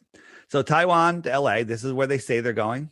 This is where Hawaii is. And right about here, there's a medical emergency. They needed to land the plane right away. Someone had a heart attack or a baby, I'm not sure. And they could have landed here, or they could have kept going. But instead, they went over 1,000 miles out of the way, a couple thousand miles maybe, to land in Alaska. And the reason is because Taiwan, direct route, emergency, Alaska. Yeah. Los Angeles, right? So there's 16 times that this has been documented. And every time they land in a crazy place, according to the globe. But if you take a line on the flat earth map and draw it from the origin to the destination, they always land right on that line in where they were going every single time. How many times does that have to happen before you realize that you don't live on a spinning crazy space ball? I mean, how many pilots have been put on the spot, and how many pilots have been recorded and asked, do we live on a flat plane? And all of them go, yeah. Well, most of them. And somebody just said there was a pilot that just was talking to us and said, he used to be in the military. He said, yeah, it's very common. Most pilots know more than you realize, but they can't say anything because they lose their job. Yeah, of course. Globebusters interviewed a KLM pilot, a woman, and she's like, yeah, you know, and I know this, and she's showing all this stuff, and just the whole show was fantastic. Next day, she was grounded. Bye-bye. Bye-bye. Yeah. Right. And now astronauts are coming out and admitting that we never went, and they're backpedaling. Like just the other day, Conan, you know what? Let me bring this up. Did you see on Buzz Aldrin on Conan? No, this is recent. Yeah. I seen it. And he goes, Let me play it. Space landing. Yeah, go ahead. Play. So he was on there, and again, this is them moving the globe post, I call it, where they're because all the documentation of all of the documentation of the moon landing stuff, it's all being taken apart. It's like looking at the movie Jaws going, yeah, I can see that it's not real now. It doesn't hold up over time. So they're literally backpedaling. So even non-flat earthers believe that we can go to the moon. Right. No. Stop sharing that. I decoded the moon landing, dude. It's all, yeah. It's all Yeah. bullshit. So share with sound. It's really short. I'll play this. Ready? Yeah, watch this. Yeah. So let me get going. Can you guys see that right? Anybody who was alive at the time does. I remember my parents waking me up and we went down and we watched you guys land on the moon. No, which you was didn't. No, you didn't. What? Because there wasn't any television. There wasn't anybody taking a picture. You watched animation. See, you associated what you saw with. I have very hazy memories. I know. Well, no, what we saw was we all were gathered around the old curved top radio and listened. Talking about how many feet we were going to the left and right, and then I said, contact light, engine stop. It's a few exciting. other things, and then Neil said, Houston, Tranquility Base, the Eagle has landed. This was Man, how about that? That was very exciting. Not a bad line. Yeah, Not a bad line for an actor. What? Because Said you watched an there wasn't animation. any television. There wasn't anybody taking a picture. You watched animation. You watched animation. You watched animation. You watched animation. Animation. Insanity. People who believe that we landed there deserve to be in an insane asylum. It's just the end And of they it. think we're the crazy ones. All right, here's my 100 Bitcoin offer. You ready? Bring it. 100 Bitcoin. $20,000 of Bitcoin, by the way, ladies and gentlemen. How much? 40. 40 grand. Yeah. So 100, so whatever, $4 million. Big deal. You're not going to win it. Show me something dumber than the heliocentric model. Show me something dumber. It could be, show me something dumber, right? So, somebody came close, actually. They said Don Pettit, and I'm like, that is pretty close. He's pretty dumb, but it's not dumber than the heliocentric model. The heliocentric model, people go, flat Earth is ridiculous. There's tons of proof of the globe, and there's none of flat Earth. Well, it's worse than polar opposite because there's no proof of the globe, and the heliocentric model is the dumbest shit on Earth. Now that's for sure. Yeah, no, it really is. It really is. Yeah. Oh God, Lord, help us, save us.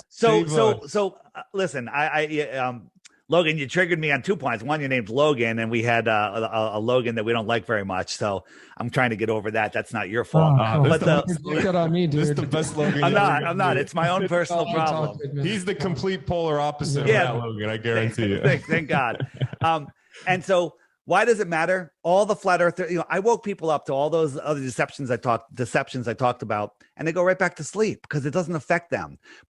Flat Earth, when you become flat Earther, you think about it every single day because it connects you back to your truth. Your soul goes, he's seeing the truth now. I can talk. He'll listen, and we take our minds out of the television programming, the television programming, just listen to the words. And we take it back. Like every once in a while, every 6 months or so, I go, I want to watch the news. I want to watch the news. I want to watch a segment of the news. 5 minutes in, I literally think I have cancer. Okay. I think that the news causes cancer. Okay. Just to be honest, it causes cancer. And so watch the news, get cancer. There you go. So when you wake up to the flat Earth, you take our power back. And I'm glad you're into crypto. People say, well, crypto is evil. The word crypto and, governments are tracking and this and stuff.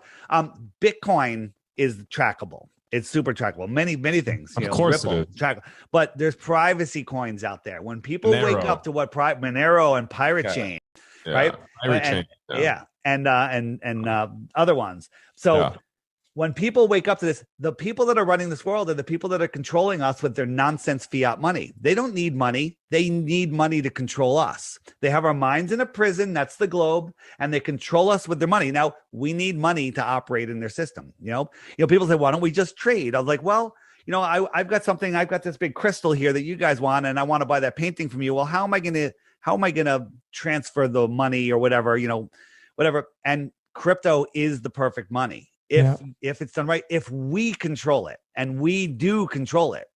So the way to take them down is stop playing in their money game. So that's number one, and wake the F up to where you are, who you are, what you are. Take back your God-given power that they've tricked us into giving away. And take back your wealth. This is the most important topic ever of our time, and it affects every single person on this planet. 9/11 doesn't affect people in Africa, doesn't affect people in Ohio. Okay, nobody cares. You know, they don't care, but this affects every single person. So again, For sure. you need to For wake sure. up, and You know- guess what? There ain't a lot of time left. Okay, There this isn't. is it. This is David, it. we say all the time, Santos and I, we constantly repeat ourselves over and over again. The flat, stationary, horizontal plane is the number one thing that needs to come out. I heard you say that yesterday, and I was like, you know, I've always looked up to Santos for years, and the fact that I heard that Santos and you were excited to have me on the show, I'm like, the world is totally upside down. This is insane. This is insane, right? It's our number one tenet, for God's sakes. Our first tenet in syncretism is to know that you live on a flat, stationary plane. This is number one. You cannot know anything else. We don't want you to know anything else. That's the first thing we need to know. I tell people do this, right? Go outside and sit down, get yourself nice and situated, and meditate, and imagine yourself spinning at 1,000 miles an hour, orbiting at 66,000 miles an hour, chasing at 500,000 miles an hour, moving sideways, right? And then literally you feel like shit. Your soul is like, what the fuck are you doing? And then shake it off, get a glass of water, and then come out and sit and say, I'm sitting on the foundation of the universe. It doesn't move under any circumstance. All of the luminaries are circling in perfect order above me. And just by saying that and imagining it, your spirit lifts right away. You're like, whoa, I feel lighter. I feel great. Your mind comes together. Your soul starts talking to you again. Because right now, I think people's souls are pissed. They're pissed at them. They're like, what are you doing? Right? The awakening's here. All the information's here. The elite are telling us what's going on. They're telling us everything. Right? And people just don't see it. They're telling us. That's part of the show. Do you like my shirt? What's it say? It says, never go full fucking retard. Never go. He's got the dart on there. It's not a dart. It's the jab. It's the jab. It's the jab. Yeah, that's the jab. And by the way, my t-shirts, I have awesome t-shirts. One of them is my new favorite one is let me show it to you. It's they're all in the app on the t-shirt shop. Where did it go? Where did my thing just go? Here it is. And this is one I made, which I really love. Hug safe. Verified. I'm fascinated. I love That's it. good, man. I love it. Yeah, because we have a group chat, right, that we have with the community throughout Playa del Carmen, Cancun, and Tulum, and we have a lot of people. It's a mixed group, right? So a lot of people are really woke, and then there's some people that aren't. There's some people that are even vaccinated, and we're talking about how the simple fact of you being vaccinated allows easy what you say here. I want to put this on YouTube also. Okay. All right. Okay. Yeah. So let's not So talk about it then at all. Then it's not gonna, they'll flag us for this one. I'm surprised how yesterday's stream stayed up for you guys. You guys were out of control. We're gonna tone it down though. We're gonna tone it down. We have to tone it down. Isn't that crazy? The land of the free. Watch what you say. Don't think. Don't say what you think. It's just insanity what's going on. Yeah, right? No, for sure. Hard to tail in, man. Hey, let me ask you a quick astrology question. In astrology, I used to laugh, like, how's a planet, 40 million miles away going to affect me? But once you understand that they're right here within our system and they're all energetic and, sentient, you understand, like, wow, it totally affects my life. You chart the motions of all of these celestial objects, and you can be a baller and still get it right because the models kind of have the same motions. And I've noticed that flat earthers really can put the model together much better, and I think they're just become more powerful astrologers. Does astrology take into account the motion of the earth, considering we're moving in 4 different directions at once, going billions of miles a year? I don't think it does. I've never observed it that way. I mean, I'm an avid astrologer, and I've never. But you don't pay attention to the earth moving. Not well, at all. that means it's not moving. Yeah. Wouldn't you take it into account? The only thing that moves is the ecliptic. Okay. Like it's that's the most important part of the whole thing is the ecliptic, which is the ring. I see. Yeah, that's the most important part. Okay. Well, I mean, the idea that the ecliptic's moving like they tell us is beyond insane. Right, right. We're chasing the sun at 500,000 miles an hour in a curved loop, and somehow all of the other planets keep up with us and they stay on the same plane. Million things. It would be going like this. It would be going in every direction at once. Of course. The sun, for God's sakes, they say is 93 million miles. Well, there's a reason for that because it's tied to Saturn and stuff through the numbers and all that kind of stuff. That's the reason. You got to look at that and from a different paradigm. It all is tied together. You're right. Paradigm, yeah. You know, just simple things. Like 100. The moon is supposedly, they say, 170,000 kilometers away. The sun is 93 billion. 93 billion miles away. Excuse me. 93 million. But they perfectly eclipse. Wait, so the chances of that happening 400 times bigger, 400 times farther is 1 in a quadrillion. You know, a number I don't so think big. that's the moon anyway, personally. Wait, that's fine. That's fine. And then happening again.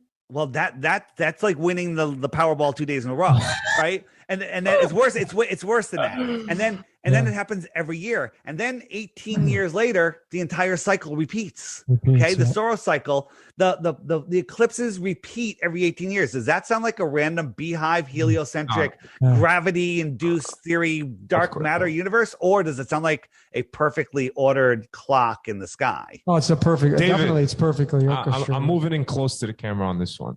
Right, you ready for this? Was this question? Sure. What the fuck is it?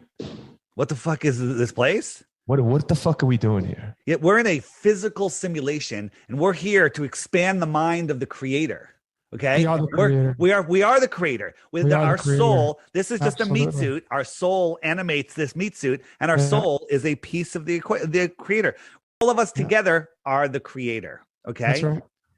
And we're here to expand the mind. So those of you that are lost in the television programming, those of you that have sold your souls in all the different ways that you can do that, are, you know, look at Biden, soulless. Okay, look at all the people in higher government, all the people in Hollywood. They're all, you know, they've all lost their souls. I mean, who was it on 60 Minutes? Was it not Billy Joel? One that said he sold his soul to the big guy. You know, he's paying. Bob Dylan. Yeah. And there's many stories of this. So, you know, whether you believe it or not, that's your problem. I believe it. And we have a simple, what is this place? It is an amusement park that we agreed to come to expand the mind of the creator. And we have just a couple of rules. Don't lose control of your soul and don't break anyone else's free will. Have a good time. Do you think you come back? Do you think you come back? Well, you either come back if you fail the class and you have to do it again, or if you pass the class, maybe you come back. I'm not sure which one it is. I'm not sure which one's hell and which one's heaven, which is great. Do you think, I'm sorry, Logan, do you think that you move forward somewhere and you maybe become something else? Yes, I think that we pass the class just like you would upgrade, move on to 6th, 7th, 8th grade, so on and so forth. I think that we're all rising up, and those of us that are maintaining control of our soul and listening to our soul rather than to the television programming and getting cancer. We rise up and we become bigger and better. And then, and our souls probably travel in groups and stuff. So, we have different lives here. I can't prove any of that. That's what resonates with me. Yeah. That's what resonates with me. No. And, Jeff Berwick said today, and he goes, but everyone's afraid of death. He goes, death is probably the most amazing thing that could ever happen to you in any circumstance. And he goes, but don't get me wrong. I don't want to, I don't want to FOMO out of this place. I want to see what's going to happen next. Yeah. He goes, but the worst case scenario is the best thing that could ever happen. Okay, where you have unlimited potential. Like when you die, you go back to unlimited potential. Right here, we literally are trapped in this meat suit in this crazy world with psychopaths.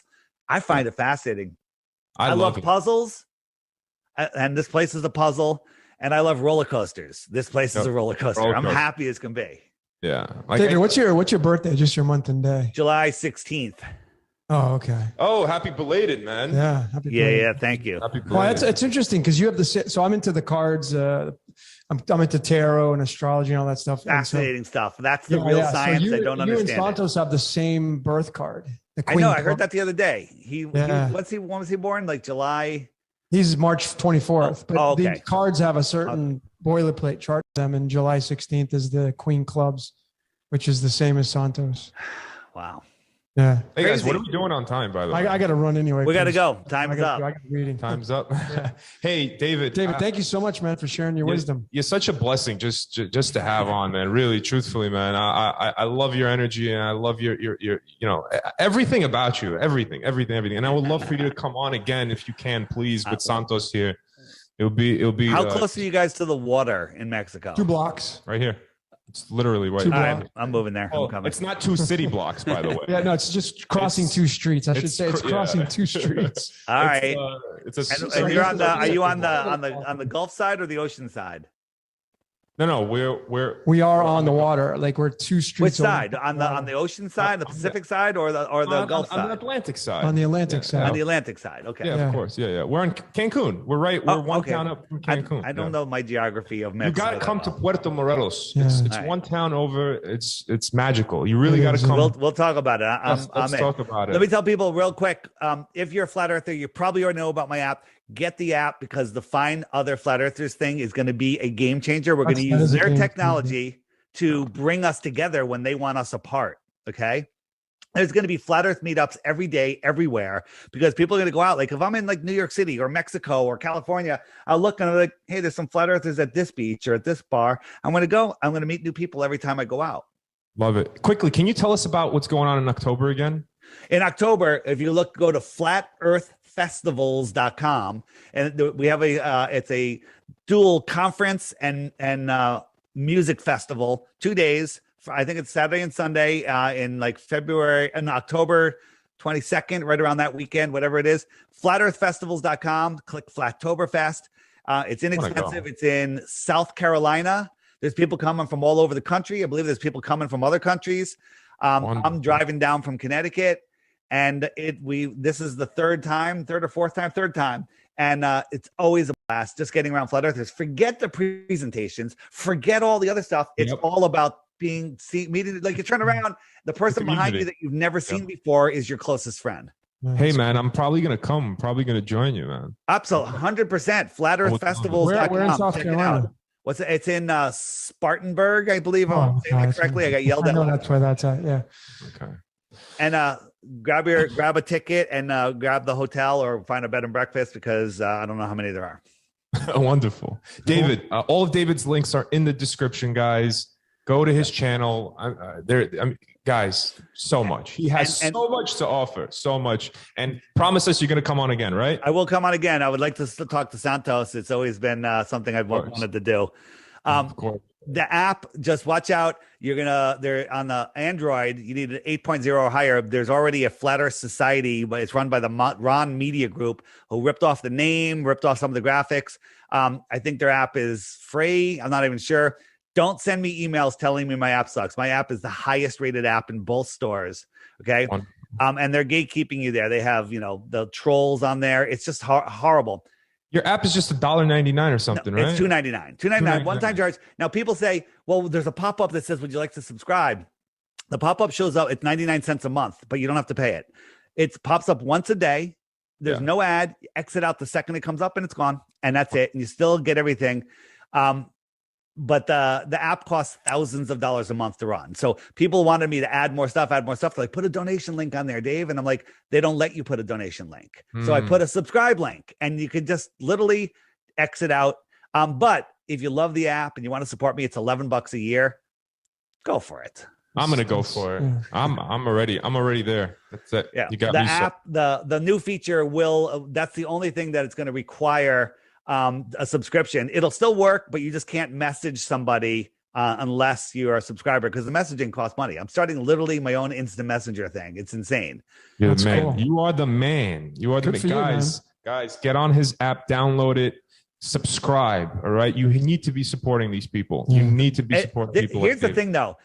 I'm not asking for donations. I'm telling you, basically, if you bought me a beer in a bar, it would cost you more, and then I'd piss it away, and that would be the end of it. We'd have a good time. It would probably be worth it. $3, you get the app for your whole life. Just read the reviews. Read the reviews. And here's the thing. Here's another challenge. Nobody can read the reviews and not buy the app. Just the way it is. I'm offering 0 Bitcoins for that. I like how transparent you are. I love him. I'm telling you, I love this guy. That's awesome. All right, my good friends out there. Thank you all for joining us. Awesome. Signing out. Thanks, guys. Thanks, David. One Appreciate love. your time, man. See ya. Thanks, Much guys. love to you.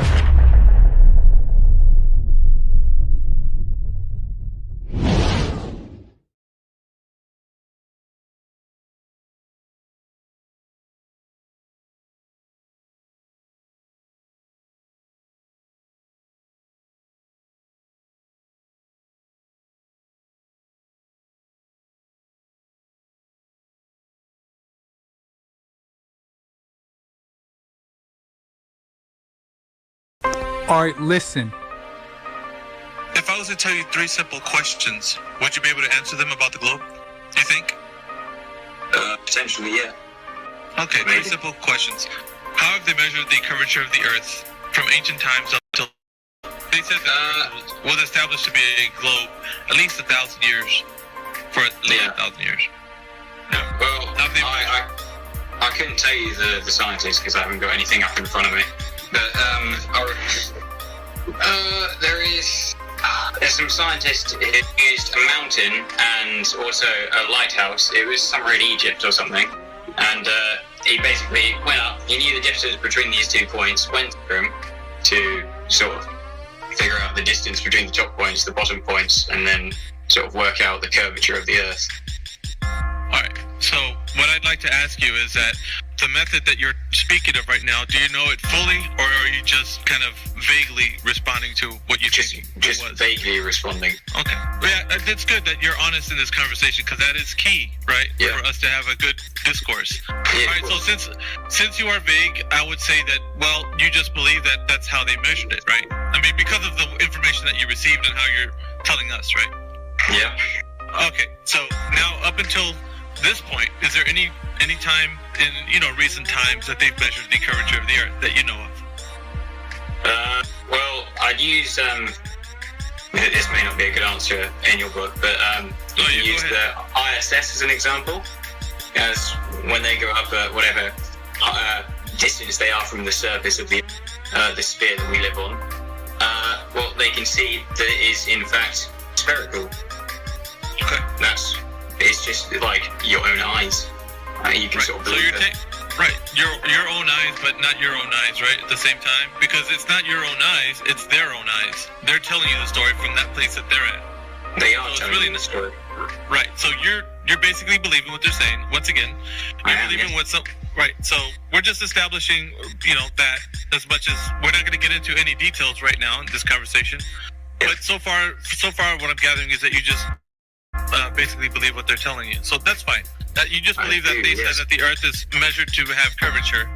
Yep. So we'll go ahead and go to the next question, which is, how do you know, or how has it been measured that the Earth has been detected to be spinning on its axis, axial rotation?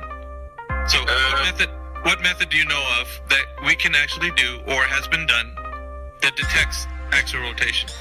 I couldn't tell you. Okay, honest answer. All right, so we'd say that you just believe that however they detect that the Earth is spinning on its axis, they must be correct because there's been a lot of people that have detected it, or a method has been done to detect it, right? You just believe that to be the case. I just believe it. Okay, so third and final question is the vacuum of space being a medium that we could travel to, or that it actually exists as a medium that they tell us. Now, how can we establish, or from your first-hand perspective, that the vacuum of space is indeed adjacent to the pressure air that we breathe? I can tell you. Okay, so real quick, I'm just going to round up the 3 first points that I just brought to you right now. And these are the positive claims that the globe Earth makes, right? That there has been measured curvature, that we have a detected axial rotation, and the vacuum of space is indeed a reality that exists next to the air pressure we breathe. But with these questions, we found out that the only thing you know is that you believe that all these 3 questions are true. You don't know that they are. You just believe them. So far as you know that secondhand information has gotten to you, and you believe that the Earth is a globe that is spinning in the vacuum of space. So it's not established as true knowledge. It's only something that you just believe it to be true. And you agree with me. So no, hold on. Well, you're just assuming that I agree with you. I don't really. No. Because you're saying that this information that I know is just a belief. It is. We went over that. You just conceded them. No, I didn't concede them. I said I don't know how they work. Right, you just believe. You. What the fuck? Yeah, you just said you conceded. You believed all three of the points. I'm glad it kind of hit you right now. It's the first time this ever happened. It hit somebody at the end, but I'm glad you actually saw what I was doing at the very end.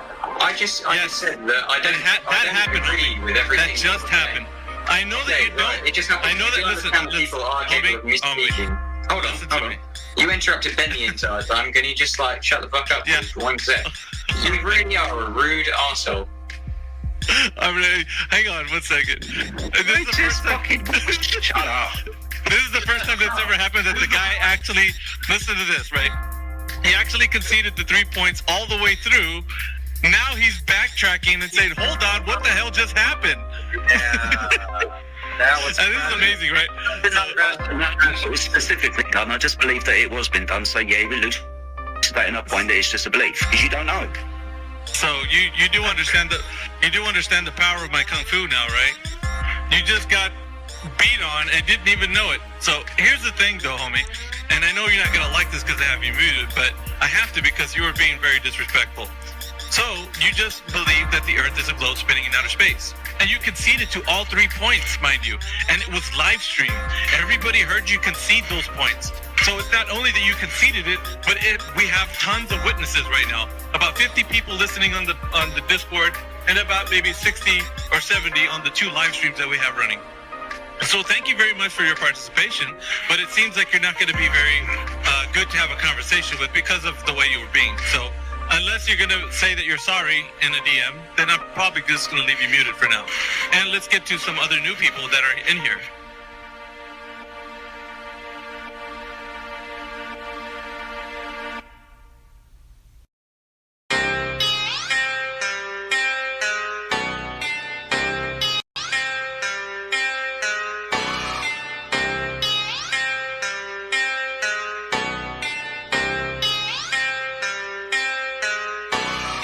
What is the world? What is the world that we're living in now that we know we're not spinning? What is the world? What is the world that we're living in now we know courage is missing? What is the world? What is the world that we're living in now we know flat earth is winning? What is the world? What is the world that we're living? It's like a brand new beginning. We know that most of y'all sitting there wishing, probably just itching for us to go away, completely dismissing things that we say like our minds have gone missing. Meanwhile, you're really the only one shifting reality as if it was switching, like it was some type of fantasy pitching.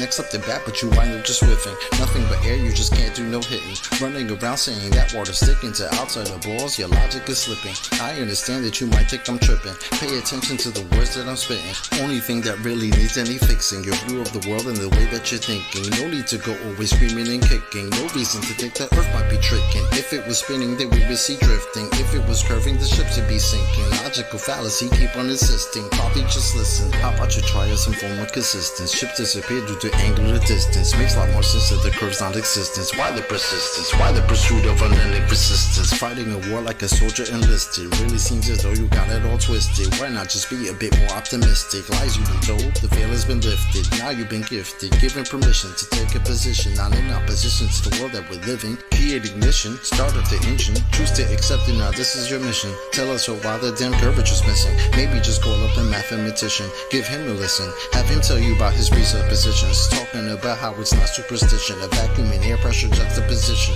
Make a decision, tell us how this model came to fruition. You have the right to enact your volition, right up to the day of mental acquisition. All I could do is provide ammunition. Can't take the heat, stay the fuck out the kitchen. Judgment day or to the last demolition. You can see this as an act of attrition, on the condition that after admission, do you a favor and start the forgiving. Then go out and share your newfound position with everybody who's potentially victim, falling for the global prisoner system. So many flaws, no woman can list them. Shout to my beautiful parents, I missed them. Taught me to think for myself, I could kiss them. Now to the day that I'm able to whisk them away in my arms, I will reminisce them.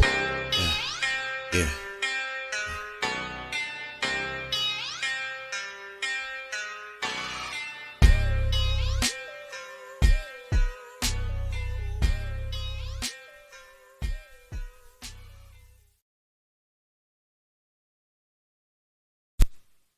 number games are fun, but we're going to move on. Listen, We're I going to just move on because I just yeah. wanted Yes, to let's ask move on. quickly, I Matthew. wanted to Matthew point out learned. the flawed part of his logic, though, is that Yeah, I know, but we're doing that anyway. We're doing that anyway by talking about the Earth because well, I I just was want going to to check take back to Matthew. the Earth, but yeah.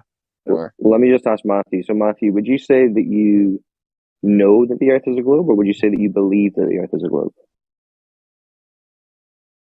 I actually think those words are overlapping, and I know that the Earth is globe, and I believe it, but I can't prove it. Wait. Could you say that? Could you say that again, please? Sure, I know the Earth is a globe. I believe the Earth is a globe, but I cannot prove it. Right. logically. So, is it I know the Earth is a globe, or I believe the Earth is a globe? Those are not contradictory. What is knowing something? Wait, so what's the Matthew? difference between belief and He knowing? believes that he knows that the Earth is a globe. Wait, guys, let me get an answer. Right, what Okay, let's let Wolf take what it. does knowing mean? What does knowing mean to you, Matthew? Well, there's a whole field of philosophy called epistemology that sort of talks about that, and it'd be hard for me to summarize it all in one But sentence. just like colloquially, if I'm asking you, Sure, what does knowing mean? Or yeah, knowledge? having a justified true belief, like thinking something that is actually true, is knowing something.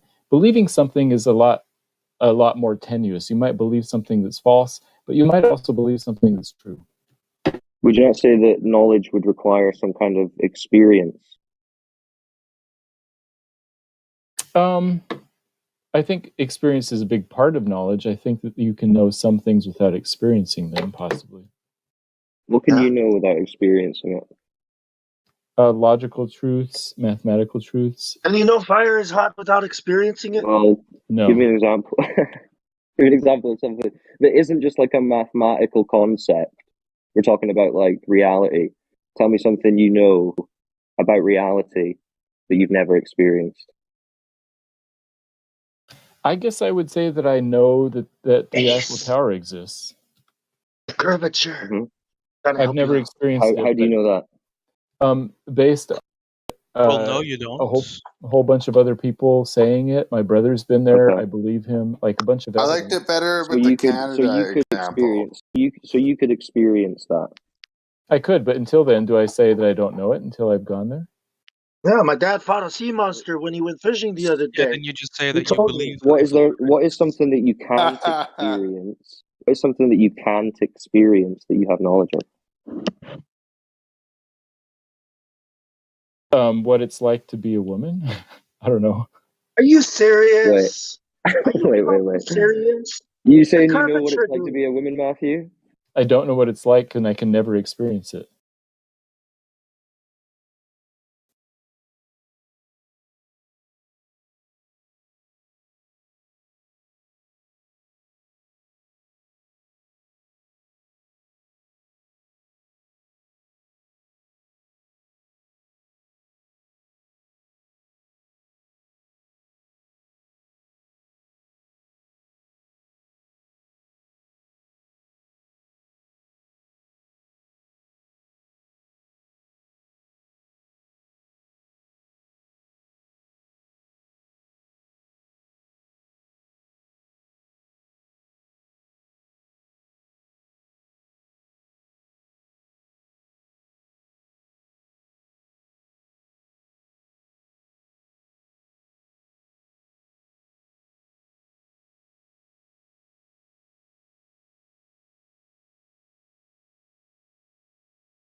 I think I was a little spiritual yesterday, so I didn't, you know, I was being a little spiritual yesterday, so I was like, I'm gonna pull back on that if that's not what you guys. It seems like it's not the cup of tea for here, so Well, I just kind of like change up my way of speaking, so to speak. well, yeah. So here's the thing. A lot of us in here are very spiritual, including myself. Okay. Very spiritual. So, but here I tend to stick with what we try to stick with is the empirical facts of the nature of Earth that we live in. So that's why the live stream is kind of like more strict in that sense. But a lot of us do talk in terms of empirical reality, and then also there's this another subjective part of it, which is kind of the spiritual part of it. And I think a lot of us have that. What we choose to call that may differ greatly. But I'm just curious. So did you watch? Like, what video did you watch, or videos did you watch? Well, I've been watching stuff for over like a year and a half, so Okay. I've watched a lot of things. I don't know. I can't even remember at this point. I think I've watched so much stuff.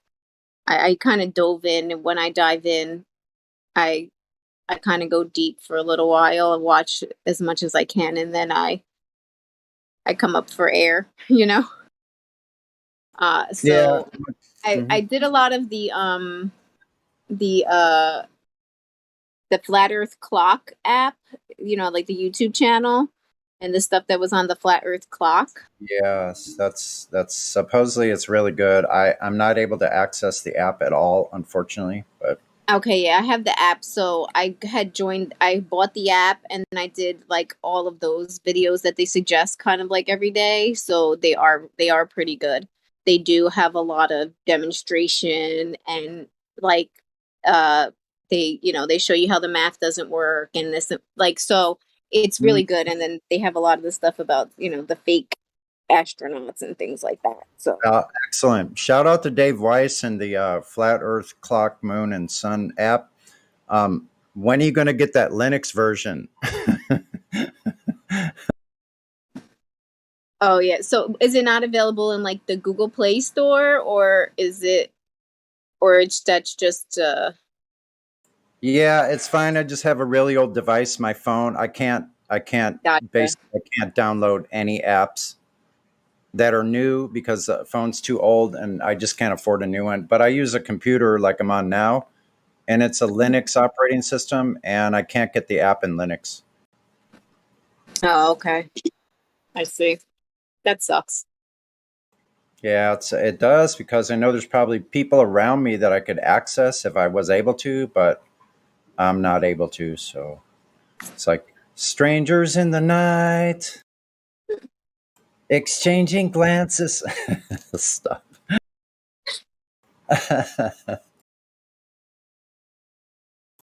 Wasn't horrible, so that's okay. Shout out to Frank Sinatra. Rest in peace. Absolutely. Old blue eyes. My grandfather. Actually, my grandfather looked a little like Frank Sinatra. But and he Interesting. was in the Elvis. What's that? And my grandfather was in the Elvis. All right. So I'm just wondering if you had a chance to watch in all of your research so far. Have you seen 200 Proofs by Eric Ebay? Have you watched that one? It sounds familiar. Yeah, I would suggest that to everyone. Now, a lot of people don't like Eric Dubay for whatever reasons. Doesn't matter. I just choose to look at the information itself and leave personalities out of everything. And so, yeah, the information is very good, and I would suggest watching it and try to see if you can falsify any of the claims made. Okay.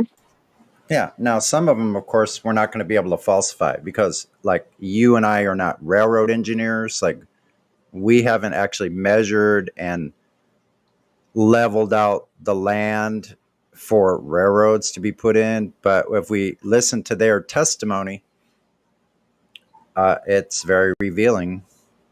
So yeah. Remember, Is it in on 100. Go ahead. YouTube or no? I'm sorry. Yeah, it's on YouTube. 200 proofs. I posted it last night. I could post it again. Let's see here.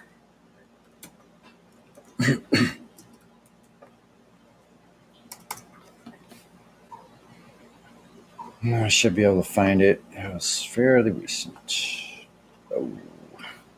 Except I put so much music on. Oh, 1 second.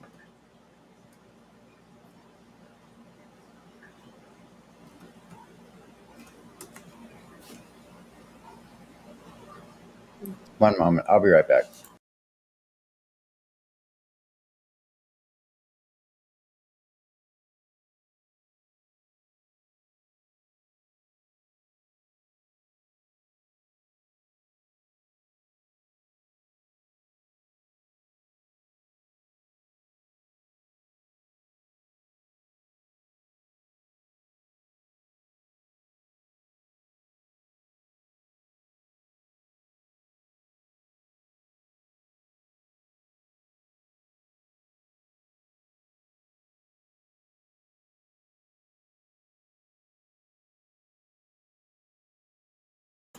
This one I'm about to post is about surveys and surveyors and engineers.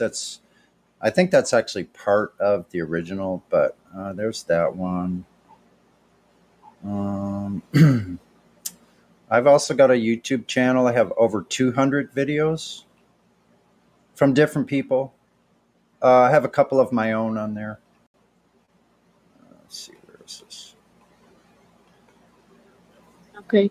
What is your Flat Earth 2017 Consciousness.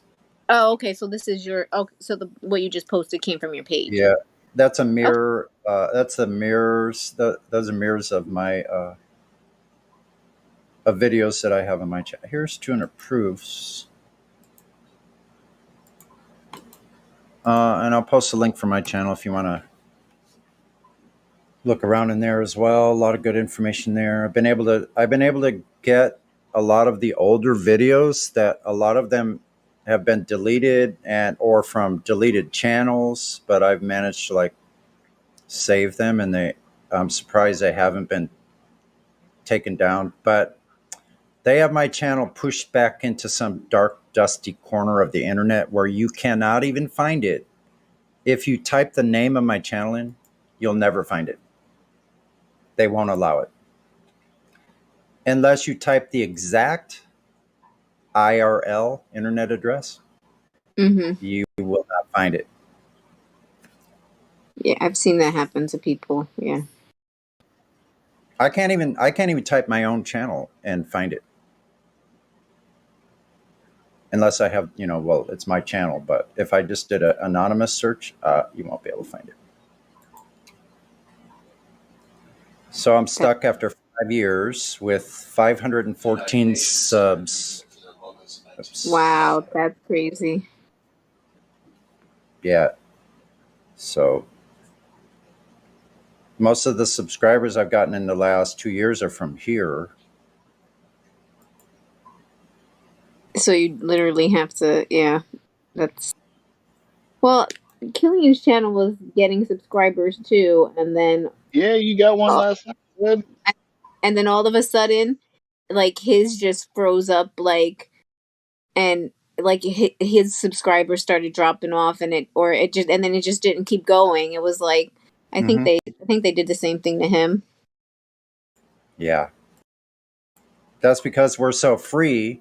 And the fact that the only thing we get now, new people are trolls. He'll be playing something, and we'll all be chatting in the live stream or whatever, and then the trolls will just start coming in, and those are the new people.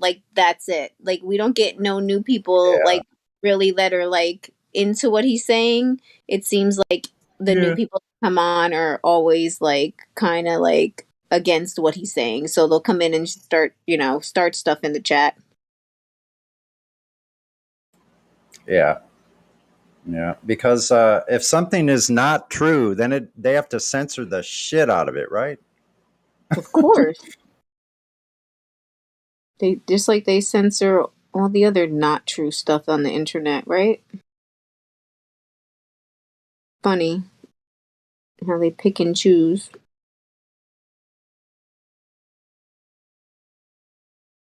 I don't. That's why I don't even find myself on. I find myself just. I don't even like to get on Facebook or anything. All of that stuff. I feel like I do.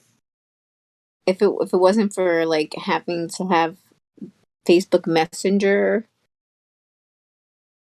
to Yeah, communicate. all of those social medias are just surveillance tools, right? You know that, right? Absolutely, of course. Yeah. Yeah, and the CIA is involved and NSA to look at Yeah. all of our information. Yep. At this point, they have all of my crap already. Yeah, a lot of us. And Right? Because we gave it to them all for years and years and years, right? it's kind of sad. I'm like, it is. It's we unlocked every single door and let everyone in, just Hmm. anyone to just come in and traipse through our subconscious mind, our home, our thoughts, our everything. We opened up every single door and are just letting everybody in, It's both like the song. spiritually and physically. It's like the song. Have you heard the ODD song? We want your soul. No. Oh shoot! I should play it for you then. Hold on, Oh unless my. anyone objects. Go ahead. I mean, I don't, unless anybody objects, but yeah, I'll listen. Music time. Yeah, I'm still an addict, so I want some music.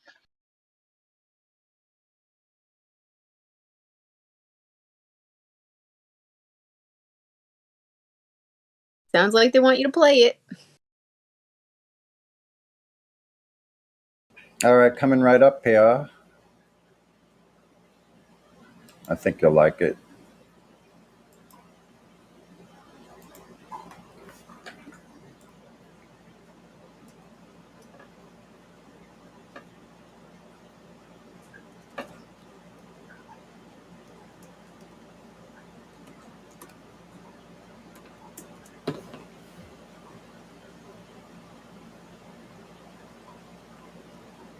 Wait a minute. It's saying this track not available. Hold on one second. This is part of the censorship problem. Hold on just a moment.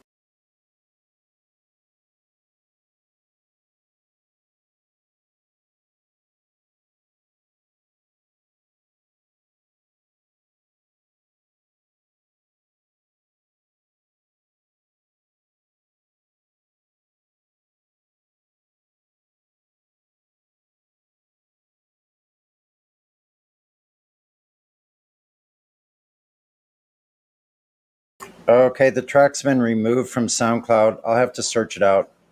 One sec.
Okay,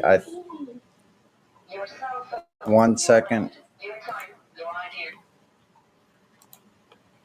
Coming right up. Sorry about the wait.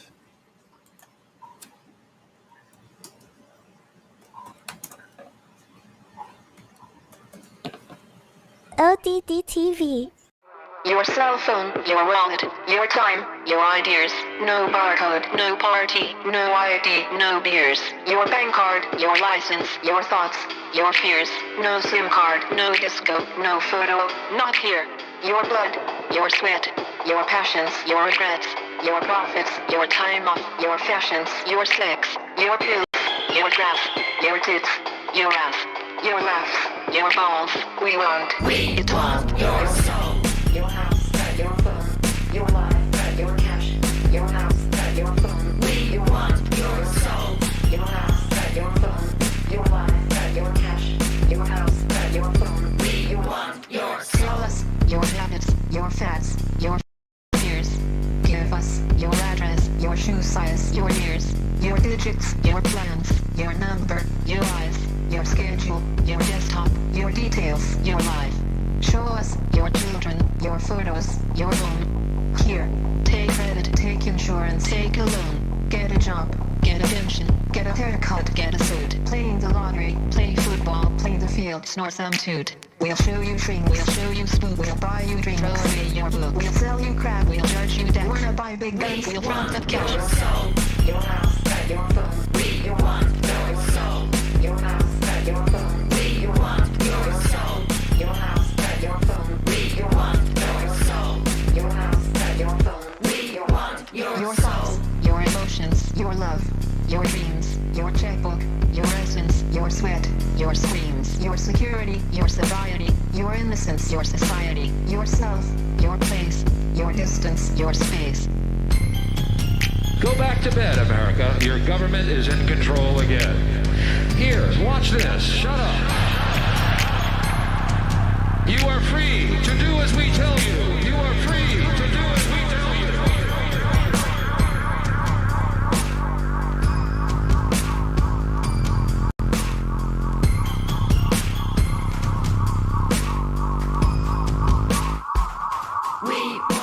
Here's boy bands, here's Mackers, here's Britney, here's cola, here's pizza, here's TV, here's some rock, and some roller. Watch commercials, more commercials, watch Jerry, not Oprah.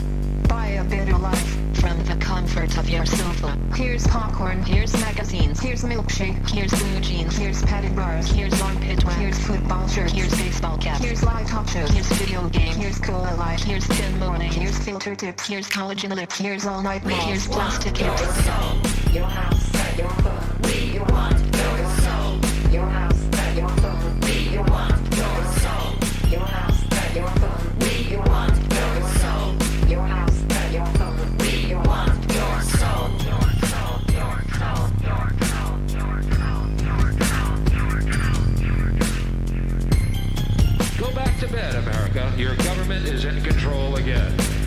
Here's American Gladiators. Watch this. Shut up. Go back to bed, America.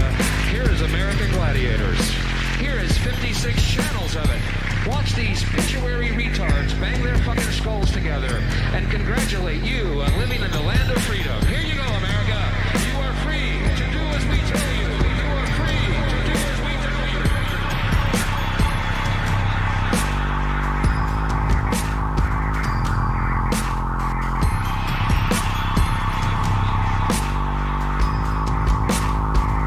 We want your soul.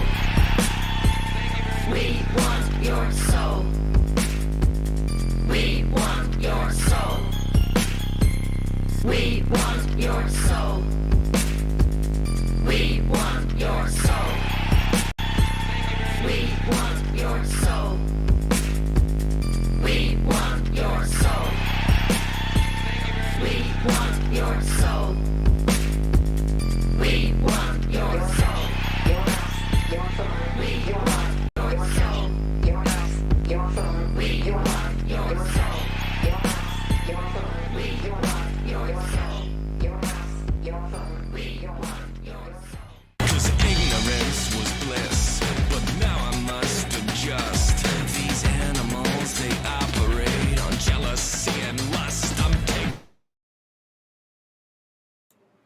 Okay. Yeah, that was, well, that pretty much says it all, doesn't it? Right. Yeah, that was a good one. That's a good one. Thanks for sharing that. I was definitely vibing. Well done. Well done.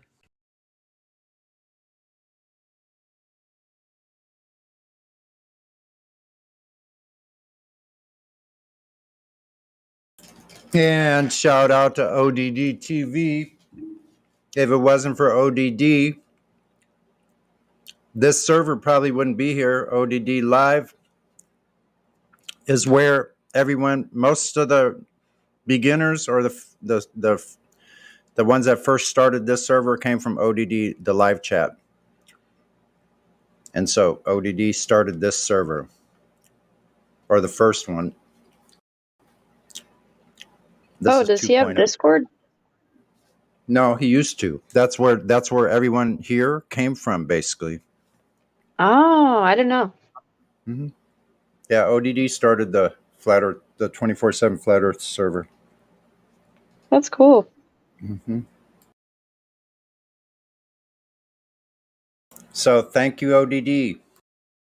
And I know they're listening because all of the major players in Flat Earth listen to us.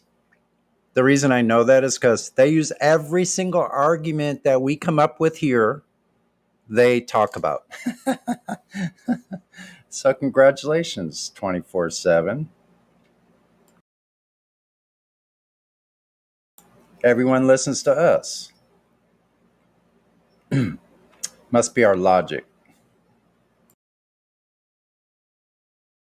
Guess I came to the right place then. Yep. And once again, welcome to server. I need to back off for a little while and do some other things, but yeah, awesome. No problem. Thank you.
I'll be back a little later, guys. Killian's gonna go live soon. Watch his show and then I'll jump back on. Cool. Alrighty. Talk to you later. Bye. Bye.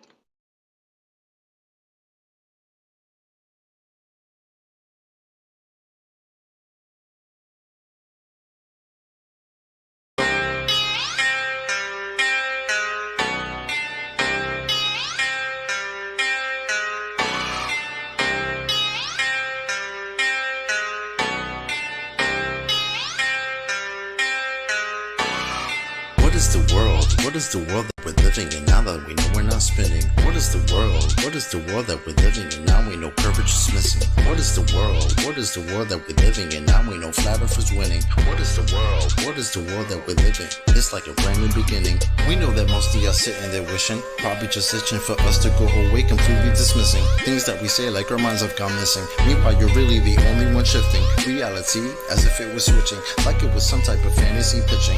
Next up the bat, but you wind up just whiffing. Nothing but air, you just can't do no hitting. Running around saying that water's sticking to outside the balls, your logic is slipping. I understand that you might think I'm tripping. Pay attention to the words that I'm spitting. Only thing that really needs any fixing, your view of the world and the way that you're thinking. No need to go always screaming and kicking. No reason to think that Earth might be tricking. If it was spinning, then we would see drifting. If it was curving, the ships would be sinking. Logical fallacy, keep on insisting, probably just listen. How about you try some form of consistence? Ships disappear due to angular distance. Makes a lot more sense that the curve's non-existence. Why the persistence? Why the pursuit of unending resistance? Fighting a war like a soldier enlisted. Really seems as though you got it all twisted. Why not just be a bit more optimistic? Lies you've been told, the veil has been lifted. Now you've been gifted, given permission to take a position. Not in opposition to the world that we're living. Create ignition, start up the engine. Choose to accept it, now this is your mission. Tell us why the damn courage is missing. Maybe just call up a mathematician, give him a listen. Have him tell you about his presuppositions. Talking about how it's not superstition. A vacuum and air pressure juxtaposition.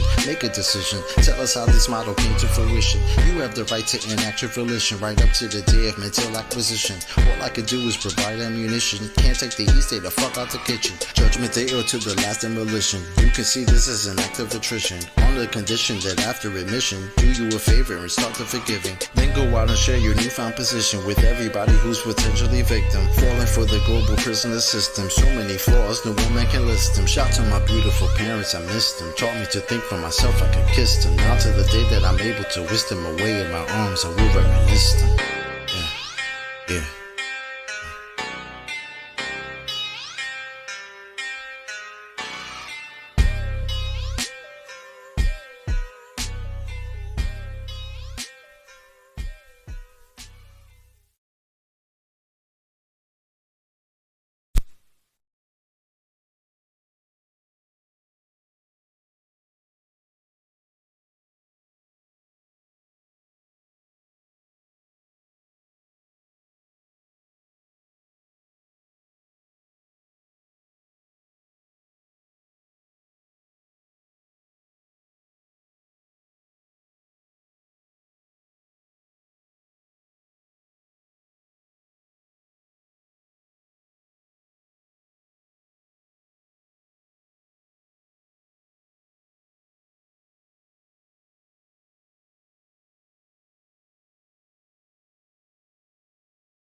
Still no Globers. I guess I'll play another one.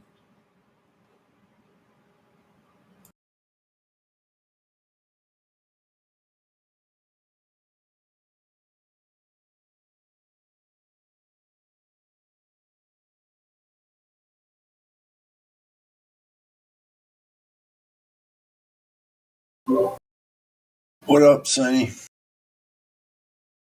Not much. I'm trying to get my day started, but it's been really quiet in here, so I find it hard to like pull away from the live stream.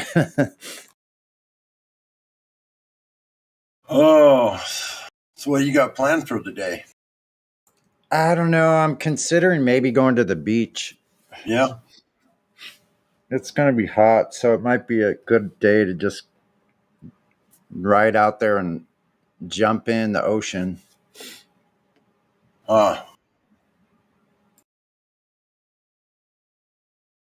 What's the water temperature like there in the ocean? You know what? I don't really even know. Let me take a look. I'll check. I went in over by where the harbor is, where there's like a couple of places where the water comes in over by the Naval Training Center. It was warm there, but it's just, it's like an enclosed kind of bay kind of situation. Let's see.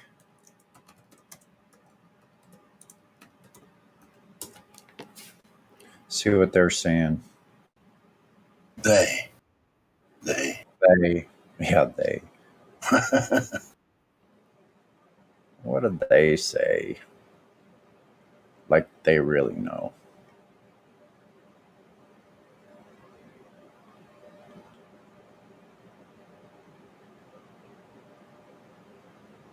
I just watched this thing on YouTube about these two brothers that are looking for giant bones, and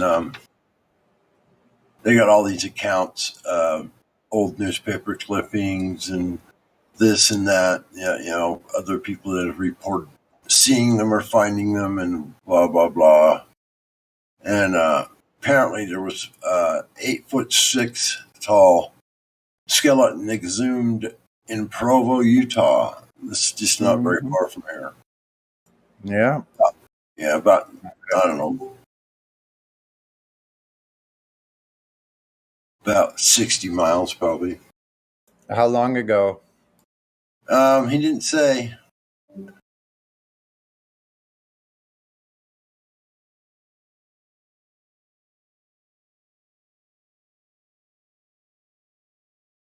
The water temperature is 68 degrees. Woohoo! That's Wow. warm. That That's is warm. man. Holy moly.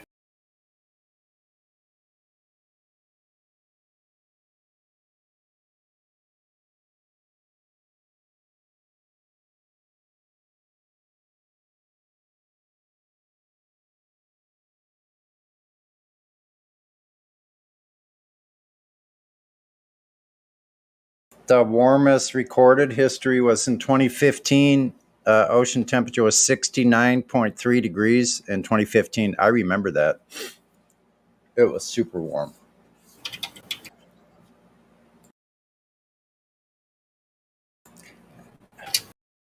I could have sworn it was over 70 though at some point. See, don't you pesky flat earthers understand now global warming is going to destroy the world?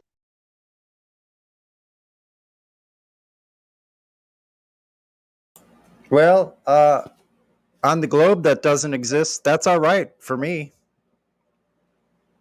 That's great. Let's see that fake globe get destroyed. Nice. Doesn't exist in reality, so there's that.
couple more from ODD. Bring it back, huh?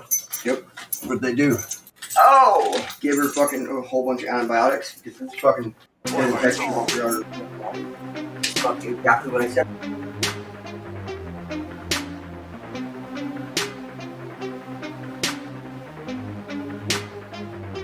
We're living in the Twilight Zone. We're living in the Twilight Zone.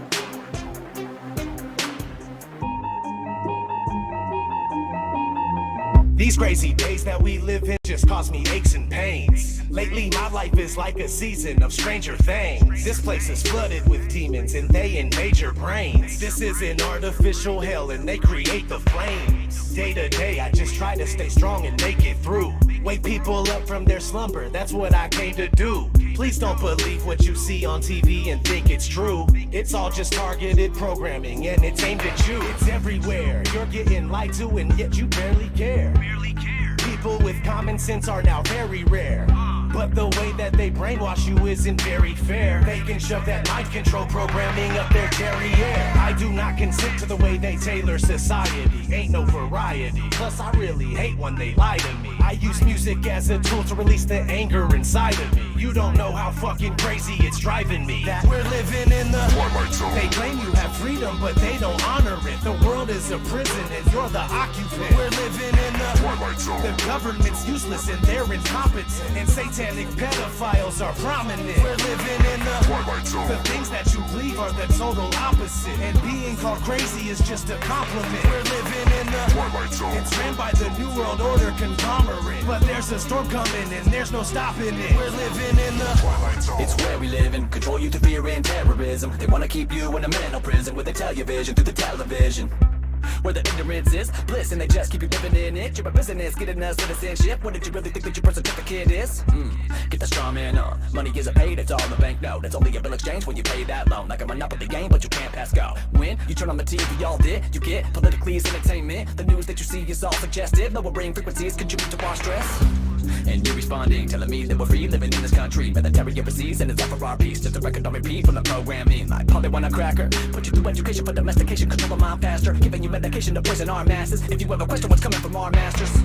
And you're rocking the boat, or you ever having any thoughts of your own. You better hope you never caught walking alone. To be locked up a road off by the vehicle. Got your life looking like a sci-fi show. Brain scrambling when the Wi-Fi's on. Airplane mode when I buy my phone. If your eyes wide closed. We're living in the Twilight Zone. They claim you have freedom, but they don't honor it. The world is a prison and you're the occupant. We're living in the Twilight Zone. The government's useless and they're incompetent. And satanic pedophiles are prominent. We're living in the Twilight Zone. The things that you believe are the total opposite. And being called crazy is just a compliment. We're living in the Twilight Zone. It's ran by the New World Order conglomerate. But there's a storm coming and there's no stopping it. We're living in the Twilight Zone. I ask myself, why do I even bother? Cause people are just like sheep that are lining up for the slaughter. If they're killing rats with fluoride, then why is it in the water? They're using the news to fool us, divide us so they can conquer. The longer you stay asleep, then the longer I'm gonna scream at you. I can't believe you let them deceive you, it's inconceivable. I won't stop until you wake up and do what you need to do. This world is overran with an evil that is unspeakable. Most people don't know, so they just vote and pay taxes. The devil's hiding in the shadows and controlling their actions. And they think that the earth is a spinning globe on its axis. But I don't have any time to devote to this madness.